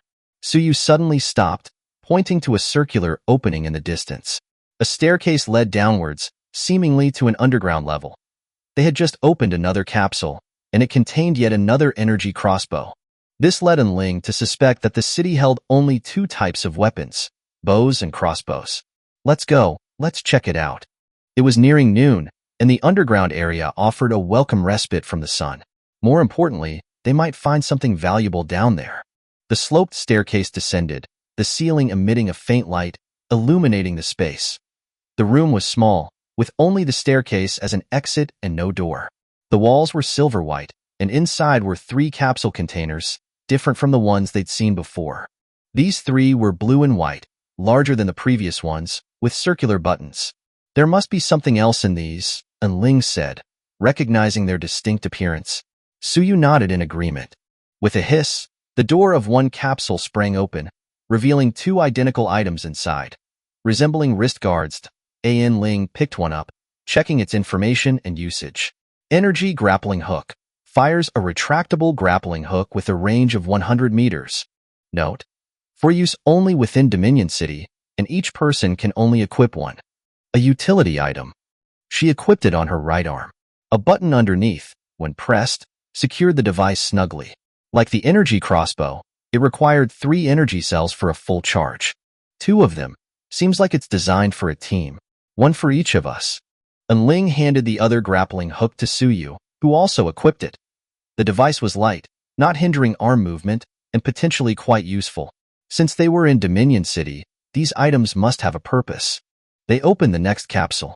Inside was another wrist-mounted device, but the information that appeared was different. Energy shield. Deploys an energy shield to absorb attacks. Stronger attacks consume energy faster. This time, Ling and Suyu exchanged a glance, wordlessly equipping the shields on their left arms and charging them. The final capsule contained 2 single-lens devices that hooked behind the ear, resembling glasses. Energy glasses, equipped with night vision, range finding, and alert functions. Night vision? Ling pondered. All these unusual features pointed towards danger at night. Ling, do you think those platforms on top of the buildings are for us to take shelter? Suyu asked, referencing the ropes hanging from the skyscrapers. She, too, suspected danger after nightfall. It's possible. Let's replenish our energy cells, and then check out those skyscrapers. Ling put on the glasses, which gave her a futuristic look. They look pretty good, Suyu complimented, putting on her own pair. These items were a perfect match for her abilities. The night vision would compensate for her weakness in darkness. Ling was grateful they had teamed up. Otherwise, she dreaded to think how advantageous Suyu's divine archer profession would be in this environment. All right, let's eat. As the first team to arrive in Dominion City, we can't waste this advantage. Ling sat down and took out her food from her backpack. She ate canned beef, while Suyu ate bread. After a quick lunch and a 2-minute rest, they left the exposed basement. They spent some time replenishing their energy cells, discovering other basements along the way, all containing the same supplies. By now, they understood the distribution of supplies in the outer city. Energy cells and bows were most common, followed by crossbows, with utility items being the rarest. There were probably fewer than 20 utility items in the entire outer city. This was the advantage they held. Ling and Suyu decided to leave the outer area and head towards the black skyscrapers in the city center. These towers were at least dozens of stories high, hundreds of meters tall. They wondered about the purpose of the connecting platforms at the top. A fall from that height would be fatal, even for a profession holder. Perhaps it was related to the nighttime dangers. Regardless, their goal was to reach the city center and find a relatively safe place to hide. As the days passed, not only would there be more survivors, but the dangers would also increase. The later they arrived, the more likely they were to become targets. They walked for nearly an hour, the supplies around them dwindling as the black skyscrapers loomed closer. But when they finally reached the base of a skyscraper, they were stunned. The building had no entrance. All 4 sides were sealed. Ling struck the wall with her sword, chipping the black coating to reveal the same silver-white material as the ground beneath their feet. It was incredibly sturdy, impossible to break through by force. Is this thing solid? Chapter 76, Hidden Dangers. How could a skyscraper in a city be fake? Ling was skeptical. They turned to examine the other towers. After walking a short distance, Suyu looked back at the previous building and suddenly noticed something. Ling, look at the 5th floor. Ling followed Suyu's gaze. The wall there looked identical to the rest, but upon closer inspection, a square outline, almost a seam, was visible. That was the building's entrance, and the nearly 10-meter-high section below was simply the building's base. Who would build such a high foundation, using such sturdy material, unless they were guarding against something? It was highly unusual. Let's check the other buildings first. Ling wanted to see if this was an isolated case. Okay, Suyu agreed, and they headed towards the other skyscrapers. It was still early. Understanding their surroundings was paramount, but they needed to find a safe location before nightfall. After inspecting the surrounding skyscrapers, they discovered that, apart from a few unfinished structures with accessible rooftops, all the completed black towers had these high foundations. They quickly traversed the area between the skyscrapers, reaching the city's central plaza. It was a vast open space, surrounded by the imposing towers. The ground was the same smooth, silver-white material, but covered with a layer of transparent glass, giving it a crystalline appearance. 5 evenly spaced structures resembling phone booths stood in the plaza, looking oddly out of place. And Ling approached one. It seemed ordinary, with a red light glowing inside. As she drew closer, the light turned green. Requires 5 teams to activate the Dominion Arena. She then noticed that the ground beneath the booth was empty, lacking the silver-white flooring. Only a layer of transparent glass provided support. The opening below was bottomless and pitch black, its depths unseen. Dominion Arena? The Dominion of the Death Desert? She murmured. Suyu, noticing something unusual, joined her. What's the Dominion? The ruler of this survival island. Most likely an extremely powerful monster. And Ling decided it was time to ascend a skyscraper. The island's objective was for survivors to kill each other. Yet this arena required the cooperation of 5 distrustful teams. The odds were slim, and even if they managed to activate it, defeating the Dominion was another matter. With abilities and weapons readily available, the island's Dominion was undoubtedly far more formidable than the one on the beginner island. The hidden quest reward would come at a steep price. Let's use the grappling hooks to get up and see if we can enter the building. And Ling stood at the base of a tower, looking at Suyu, and then up at the 5th floor entrance. All right. They agreed. Staying on the ground was risky. The rooftop platforms must have a purpose. And Ling raised her right arm, aiming at the 5th floor opening. With a press of the button, the grappling hook fired with a bang. Its 3-pronged metal head pulling a cord of unknown material upwards. Crash. The force shattered the 5th floor entrance, the hook embedding itself firmly within. And Ling tugged on the cord, confirming its security, and nodded to Suyu. I'll go up first. She pressed the button on her arm, and a powerful force yanked her upwards towards the 5th floor. A screeching sound accompanied the retracting grappling hook. In moments, she would collide with the black door. Unwilling to be smashed against it, and Ling sent her flying sword ahead. It sliced through the door just as she reached it, her momentum carrying her inside. The seemingly luxurious exterior hid an unfinished interior. Bare concrete walls and floors filled the space with the sharp smell of dust. The black exterior was a one-way mirror, reflecting sunlight and keeping the interior dimly lit. Inside, a group of people were eating. The sudden crash startled them, and they turned to see Ling regaining her balance. A survivor. They got here fast. Kill them. Their faces contorted with malice. They grabbed their energy crossbows and fired. Purple laser bolts shot towards Ling, reacting swiftly. She dropped to the ground and activated her energy shield. With a hum, green energy surged, forming a wall of light that shielded her completely. The bolts struck the shield with a series of sizzling sounds. Whether due to the shield or the nature of the bolts, Ling felt no impact. Otherwise, she might have been flung back out the door, falling 5 stories to her death. Some bolts missed her shield entirely, flying out through the shattered doorway. Ling, having activated her glasses along with the shield, saw the dimly lit interior as clearly as daylight. Extending her arm and crossbow beyond the shield, she returned fire without needing to aim carefully. Several laser bolts flew out, striking each person with deadly accuracy.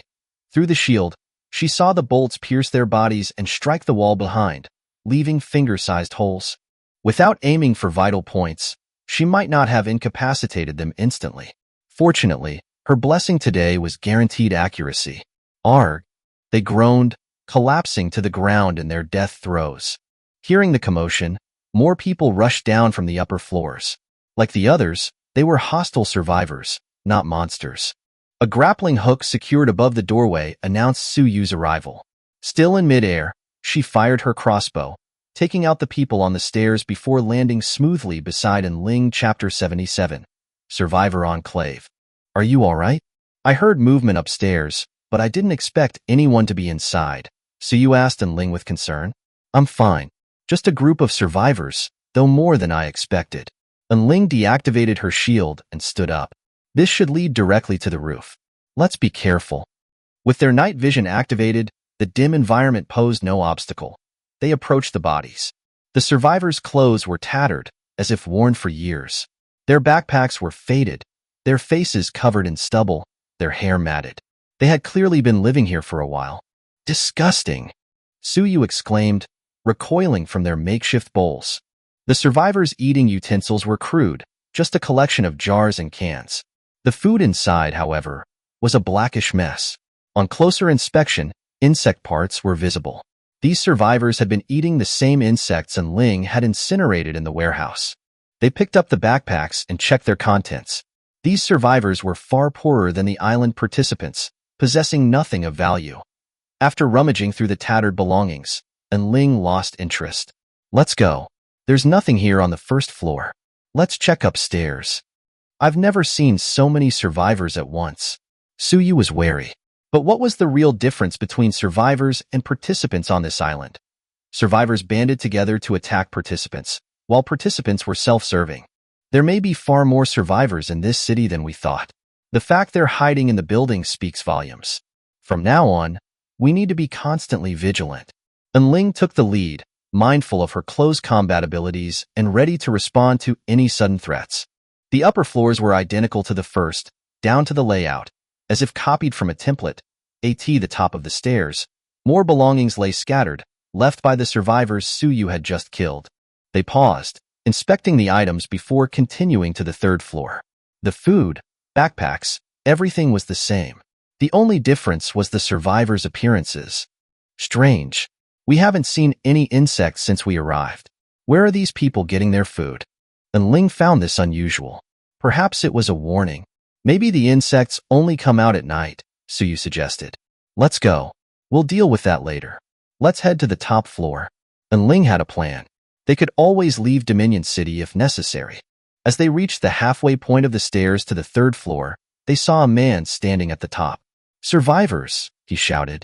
Immediately, more survivors appeared at the third floor entrance, and the sound of approaching footsteps echoed from above. Whoosh! Whoosh! Ling and Suyu reacted instantly, activating their shields and firing their crossbows.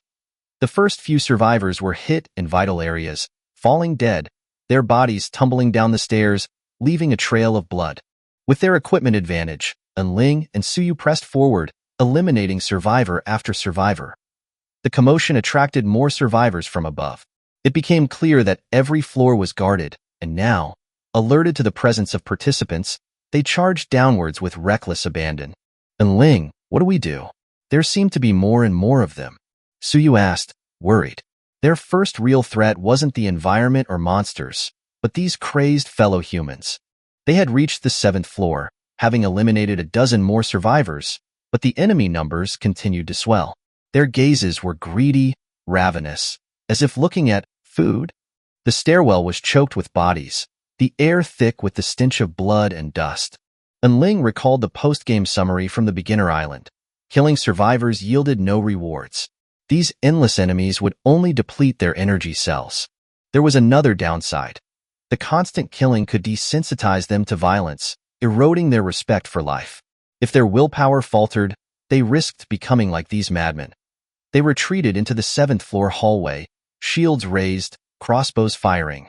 Ling glanced out the window. The skyscrapers were close together. She decided to cross to another building, rather than continue this pointless fight. The higher they went, the more survivors there were.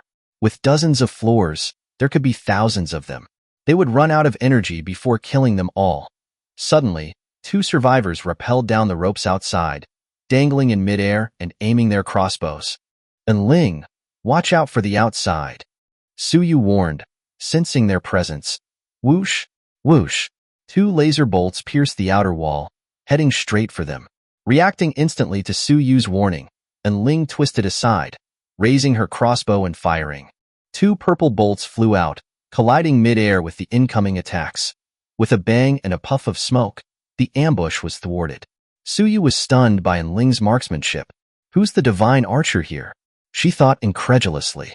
She quickly followed up with her own attack, eliminating the two dangling survivors. They screamed as they fell, their deaths unnoticed by the others. Suyu, let's go to the building opposite. We can't waste time with these lunatics, and Ling said grimly. All right, I'll cover you. Suyu agreed. She had no way to break the window. If she couldn't reach the other building quickly, she'd be a sitting duck. Without another word, and Ling stood, unleashing a barrage of bolts, each one striking a vital point. Chapter 78, Rooftop. The opponent's attack created a momentary opening, and she immediately turned and shot towards the black glass exterior wall behind her. Swish, swish, swish. Several holes appeared around her, and Ling held up her shield, and two sharp slashes crossed to form a plus shape, directly shattering the wall. She leaped up, bursting out of the building. The ground was 7 stories below. The instant she started to fall, she decisively triggered the grappling hook on her right arm. Whoosh! The grappling hook shot out like a bolt of lightning towards the building opposite, easily piercing the glass and firmly embedding itself. Ayan Ling's body swung towards the opposite building due to inertia. She immediately pressed a switch, and her body began to ascend rapidly. The 9th floor of the opposite building was her target. She used the same method to break through the outer wall, rolled once, and landed smoothly. She quickly raised her charged crossbow and aimed it at the stairwell entrance. It was empty. A thick layer of dust covered the floor like a film. There were no signs that anyone had ever lived here. Nobody? And Ling stood up, quickly scanned her surroundings, and cautiously returned to the window to look at the opposite building. She saw Suyu leaping out at that moment, her body hurtling towards her. And Ling decisively fired, providing cover and killing all the remaining survivors clinging to the edge of the wall. Once Suyu landed safely, they both looked at the shattered exterior wall of the opposite building. The survivors were crowded there, watching them coldly, but they didn't attack again. It seemed they had given up. After a moment, they slowly retreated and disappeared from their sight. Great, we finally got rid of them. Suyu sighed with relief and looked at the floor behind her. Seeing no one, she finally felt a weight lifted off her chest. It wasn't that they were afraid of them, but killing those people was pointless. Besides, there might be other hidden dangers in this city. Making too much noise would only be disadvantageous for them. Our equipment is running low on power. I wonder if we can find batteries in these buildings. And Ling looked at her 3 pieces of equipment, the energy displays showing they were almost empty. She immediately took out the charged batteries from her backpack and started replenishing them, tossing the empty shells out the window. Once they had replenished their power, they prepared to go upstairs again. However, this time, the interior of the building seemed much calmer. Unlike the previous building layout, each floor had 3 stairwells leading upwards, providing 2 additional escape routes. Such a high-tech city center building, and yet there are no elevators. And Ling frowned. Her blessing today was dead-eye, and her physical fitness was only slightly better than Suyu's due to her ability upgrade. Continuous climbing had already left them breathless and exhausted. The sky outside was gradually darkening, and the environment inside became increasingly dim. They sat on the stairs to rest and ate dinner. The sealed environment, coupled with the extreme heat during the day, made it stifling inside. Only at night did it feel a little warmer. It's almost dark. I hope no monsters suddenly appear, Suyu said worriedly. I don't know. This building looks at least 40 stories high. I don't know how long it will take to climb. And Ling was still considering whether to continue advancing or stay put. Climbing was too tiring, but she was worried about encountering danger. She clearly remembered the survivors' gazes. If she guessed correctly, these people should be able to enter this building through the platform above. But not only was there no one here, but even those survivors had vanished. This was very unusual. It's getting dark soon. Let's conserve our energy in case something unexpected happens. And Ling finally decided not to climb any further for now. This building was even stranger than the previous one. They left the stairwell and went to the edge of the floor, next to the outer wall. If any emergency arose, they could leave directly. Soon, it was completely dark. They kept their charged goggles activated, vigilant of their surroundings. But an hour passed, and nothing happened. 2 hours passed, and there was still no change in the building. Strange, is this building safe? Suyu was puzzled. This was completely different from what they had expected. Since we haven't found any danger for now, and it's getting late, Let's rest here, Ling suggested. They needed rest and couldn't climb in the dark with an unclear situation. All right, that's the only thing we can do. Suyu was already tired. They hadn't had a proper rest all day and had expended a lot of energy. They took turns keeping watch, and the night passed uneventfully. There wasn't a single anomaly in the entire building. The morning sun cast an orange-red glow from the east, reflecting off the black exterior walls of the building and turning the interior a dark purple. After their routine breakfast, they continued climbing. Regardless of what secrets this city held, they always felt that the passages on the rooftop of the building would reveal something. While climbing, Ling deliberately lowered her body and twisted the pendant on her neck. After a moment, she observed the pattern, and as expected, it was still the target symbol. Blessing pendant bonus acquired. Deadeye, fishing, throwing, ranged attacks, etc. are guaranteed to hit. Remaining time, 17 hours, 22 minutes, and 22 seconds. After a morning of climbing, they finally reached the top floor.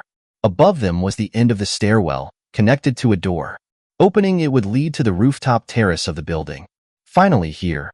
I'm exhausted, phew. Suyu leaned on her knees, panting. Ling saw that the rooftop door was locked. She immediately summoned her flying sword and slashed through the lock, the padlock falling to the ground with a crisp clang that echoed in the stairwell. She walked up and pushed open the rooftop door. A cool breeze rushed out, giving them a refreshing sensation. Before them was a huge platform on the rooftop. There were no guardrails whatsoever. The ground beneath their feet was clean and tidy, paved with an unknown material, a stark contrast to the interior of the building. The connection between the buildings wasn't a passage, but rather a sheet-like material, a thin layer spread across, as if it could shatter at any moment. Can this really support a person's weight? Suyu asked doubtfully.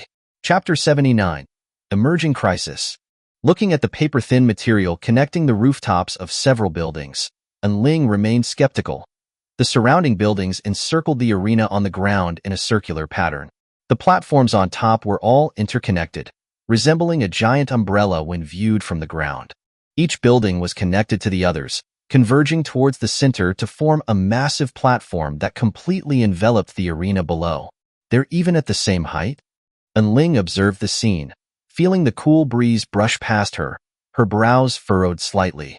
A casual glance from the 50th floor height was enough for her to overlook the entire city and even see the entire desert-covered island. A sandstorm was already visible. The sky was filled with yellow sand, becoming incredibly murky, like the apocalypse. This devouring natural disaster was rapidly contracting and converging towards the center of the island. Ling moved closer to the edge of the rooftop and pulled out her binoculars to observe. Without any reference points, she couldn't determine the exact speed of the sandstorm, but her senses told her it was moving quickly. Suyu, I have a feeling the sandstorm is contracting faster, she suddenly said, then began using the binoculars to scan the perimeter of the circular sandstorm, trying to find something. Hearing this, Suyu shifted her gaze from the building and looked at the distant sandstorm. However, even with her good eyesight, she couldn't keep up with the binoculars, so the sensation wasn't as obvious. She trusted Ling's words, though. I see it. It really is getting faster. Ling exclaimed suddenly. In her field of vision, not far from the sandstorm, a team of survivors was speeding across the desert in a vehicle. It was a jeep, not driving on a road. Although it had some off-road capability, it wasn't the same as flat ground in the desert, so its speed was naturally greatly reduced. 1 or 2 kilometers behind them was the edge of the sandstorm, and its speed was so fast that it was almost catching up to the jeep. This speed was ridiculously fast. Fortunately, the jeep was gradually pulling away from the sandstorm. The survivors seemed to know the map, following a straight line through the desert towards Dominator City. Apart from them, no other survivors were found. The distance was too far, and she couldn't see anything clearly. Ling was just relying on speculation. I think it has something to do with us entering Dominator City early. She put away the binoculars and looked at Suyu. Perhaps after today, the sandstorm will force all the survivors into the city and make them leave. This building isn't without danger. Maybe it's just not the right time yet. Should we go to the exit and ambush them? Suyu said something that even surprised Ling. Suyu, you've killed too many people. You need to calm down and settle your emotions. She patted Suyu's shoulder and said seriously. Looking at Ling's resolute gaze, Suyu immediately realized, how could I say something like that? She quickly shook her head. It must be the influence of those survivors. Perhaps killing too many people will make you become like them. Ling paused. And the ambushing method won't work. Dominator City doesn't have just one exit. There's no need to take risks. Let's hide and find a place to conceal ourselves. Let them kill each other. We have enough food for a month. We don't need to worry. That's right, and Ling, you're right.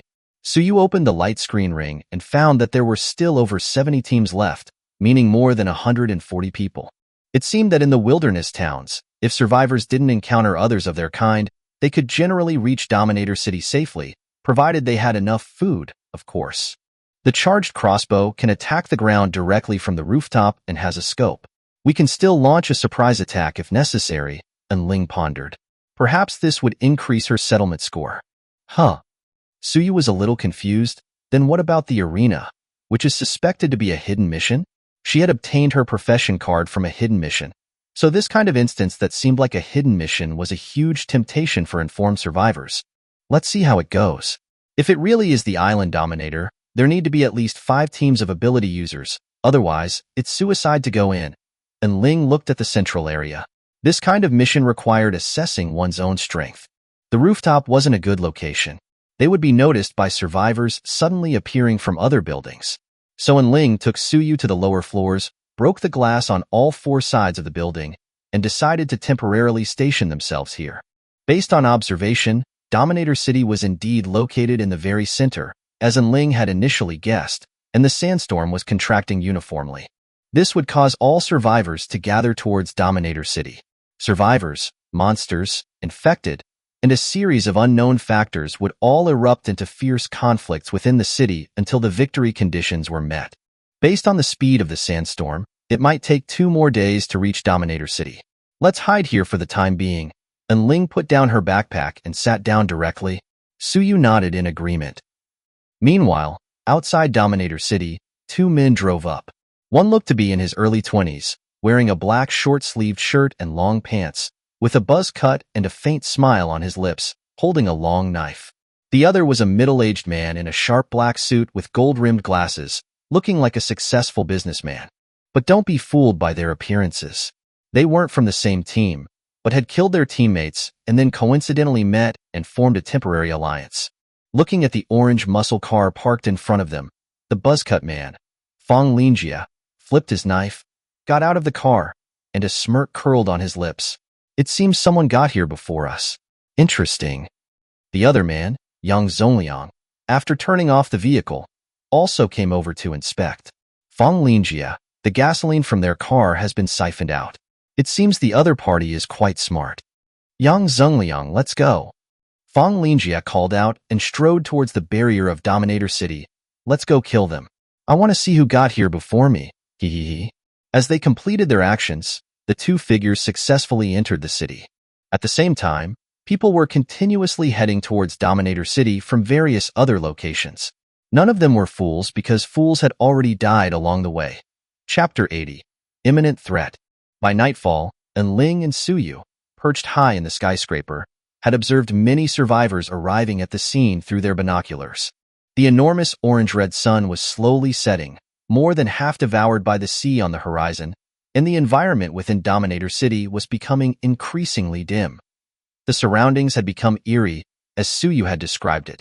Not only could she keenly sense gazes directed at her, but she also had a slight premonition of impending danger. Suyu didn't know if this was her ability or some sort of sixth sense, but she still informed Ling of her unease. Therefore, before it got dark, the 2 of them finished their dinner early. The situation was now completely different from the morning. Other survivors had entered the city, and they had to remain vigilant at all times. And Ling, look. Suyu pointed downstairs towards the arena surrounded by the 5 skyscrapers. And Ling saw 2 men slowly approaching. They inspected the arena on the ground, said something, and then used grappling hooks on their right arms to climb up the nearest skyscraper. And Ling frowned slightly. The opposing side consisted of 2 men, both equipped with 3 pieces of gear, and they clearly had the same idea as them. The building the men had entered was the same one they had escaped from during the day. They went into that survivor building. Suyu turned her head to look at Ling, seeking her opinion. Dealing with those survivors would be effortless with 3 pieces of gear. But the fact that they had entered the same building Ling and Suyu had previously been in, they would definitely climb upwards, see the dead bodies everywhere, and discover the large hole broken through the window on the 9th floor. Unless they were idiots, they would realize that Ling and Suyu were currently in the building opposite them. Their whereabouts would be exposed. It was only a matter of time. Let's hide behind the wall, try not to be discovered. It's almost nightfall, not conducive to action. Even if they see us, they might not dare to come over. Besides, we have no reason to fear them. Even though Ling understood that the 2 men were likely ability users, she remained calm. All right, let's see how they react then. Suyu also nodded. She had always been interested in hidden missions. If the 2 men across the way were friendly, they might even be able to cooperate with them and work together to obtain the rewards. The charged goggles also had a thermal imaging function, making it easy to spot survivors in the dark.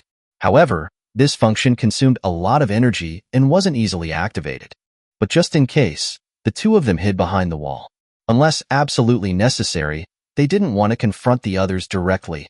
Night fell, and the city became eerily silent and pitch black.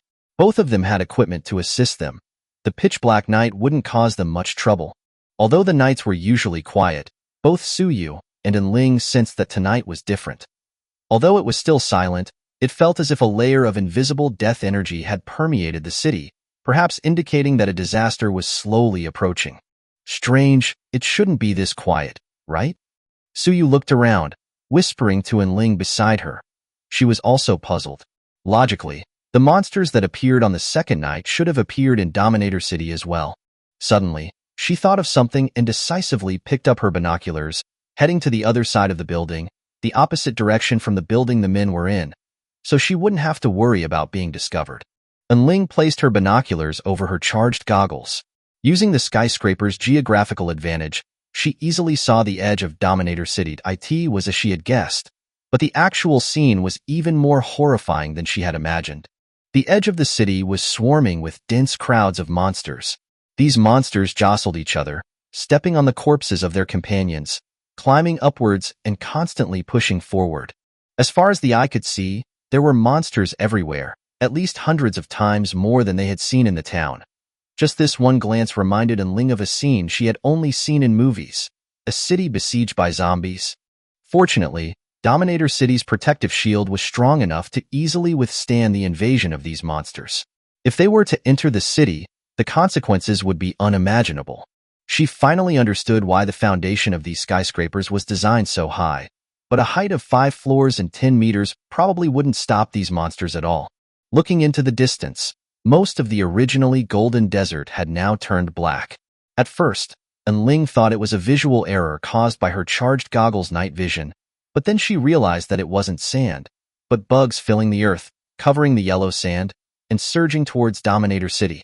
Monsters and bugs were attacking Dominator City together, and further away, the sandstorm was closing in. It was as if these creatures were also being driven here, as if only by entering Dominator City could they resist the erosion of the sandstorm. The only good news amidst the bad was that this overwhelming and terrifying swarm of insects didn't seem to be capable of flight. This is bad. Ling's brows furrowed tightly. The situation seemed to be getting worse. Fortunately, Dominator City had a protective shield, isolating these survivors from danger and eliminating the threat during the day. Otherwise, they might be killed by these monsters before they even finished fighting each other. What's wrong? Suyu came over, and when Ling handed her the binoculars, she looked out the window. After a long while, her tone was somewhat serious. Ling, the protective shield of Dominator City seems to be weakening. Not only that, but the sandstorm is contracting faster. At this rate, Dominator City's protective shield won't last long. Ling stood beside her, looking into the distance. More survivors would arrive in Dominator City tomorrow, or simply die in the sandstorm. Perhaps this was deliberately arranged by the system. When the number of people in Dominator City reached a certain threshold, the protective shield would be deactivated. Don't think too much about it. Nothing should happen tonight. Let's take turns on watch and get some rest. Ling stopped paying attention to these things. The situation was what it was, and worrying wouldn't help. All right, In any case, we will definitely win. Suyu returned the binoculars to Ling, and they both went to the wall by the window. If they encountered an emergency, they could break the window and escape immediately. Good night. Good night.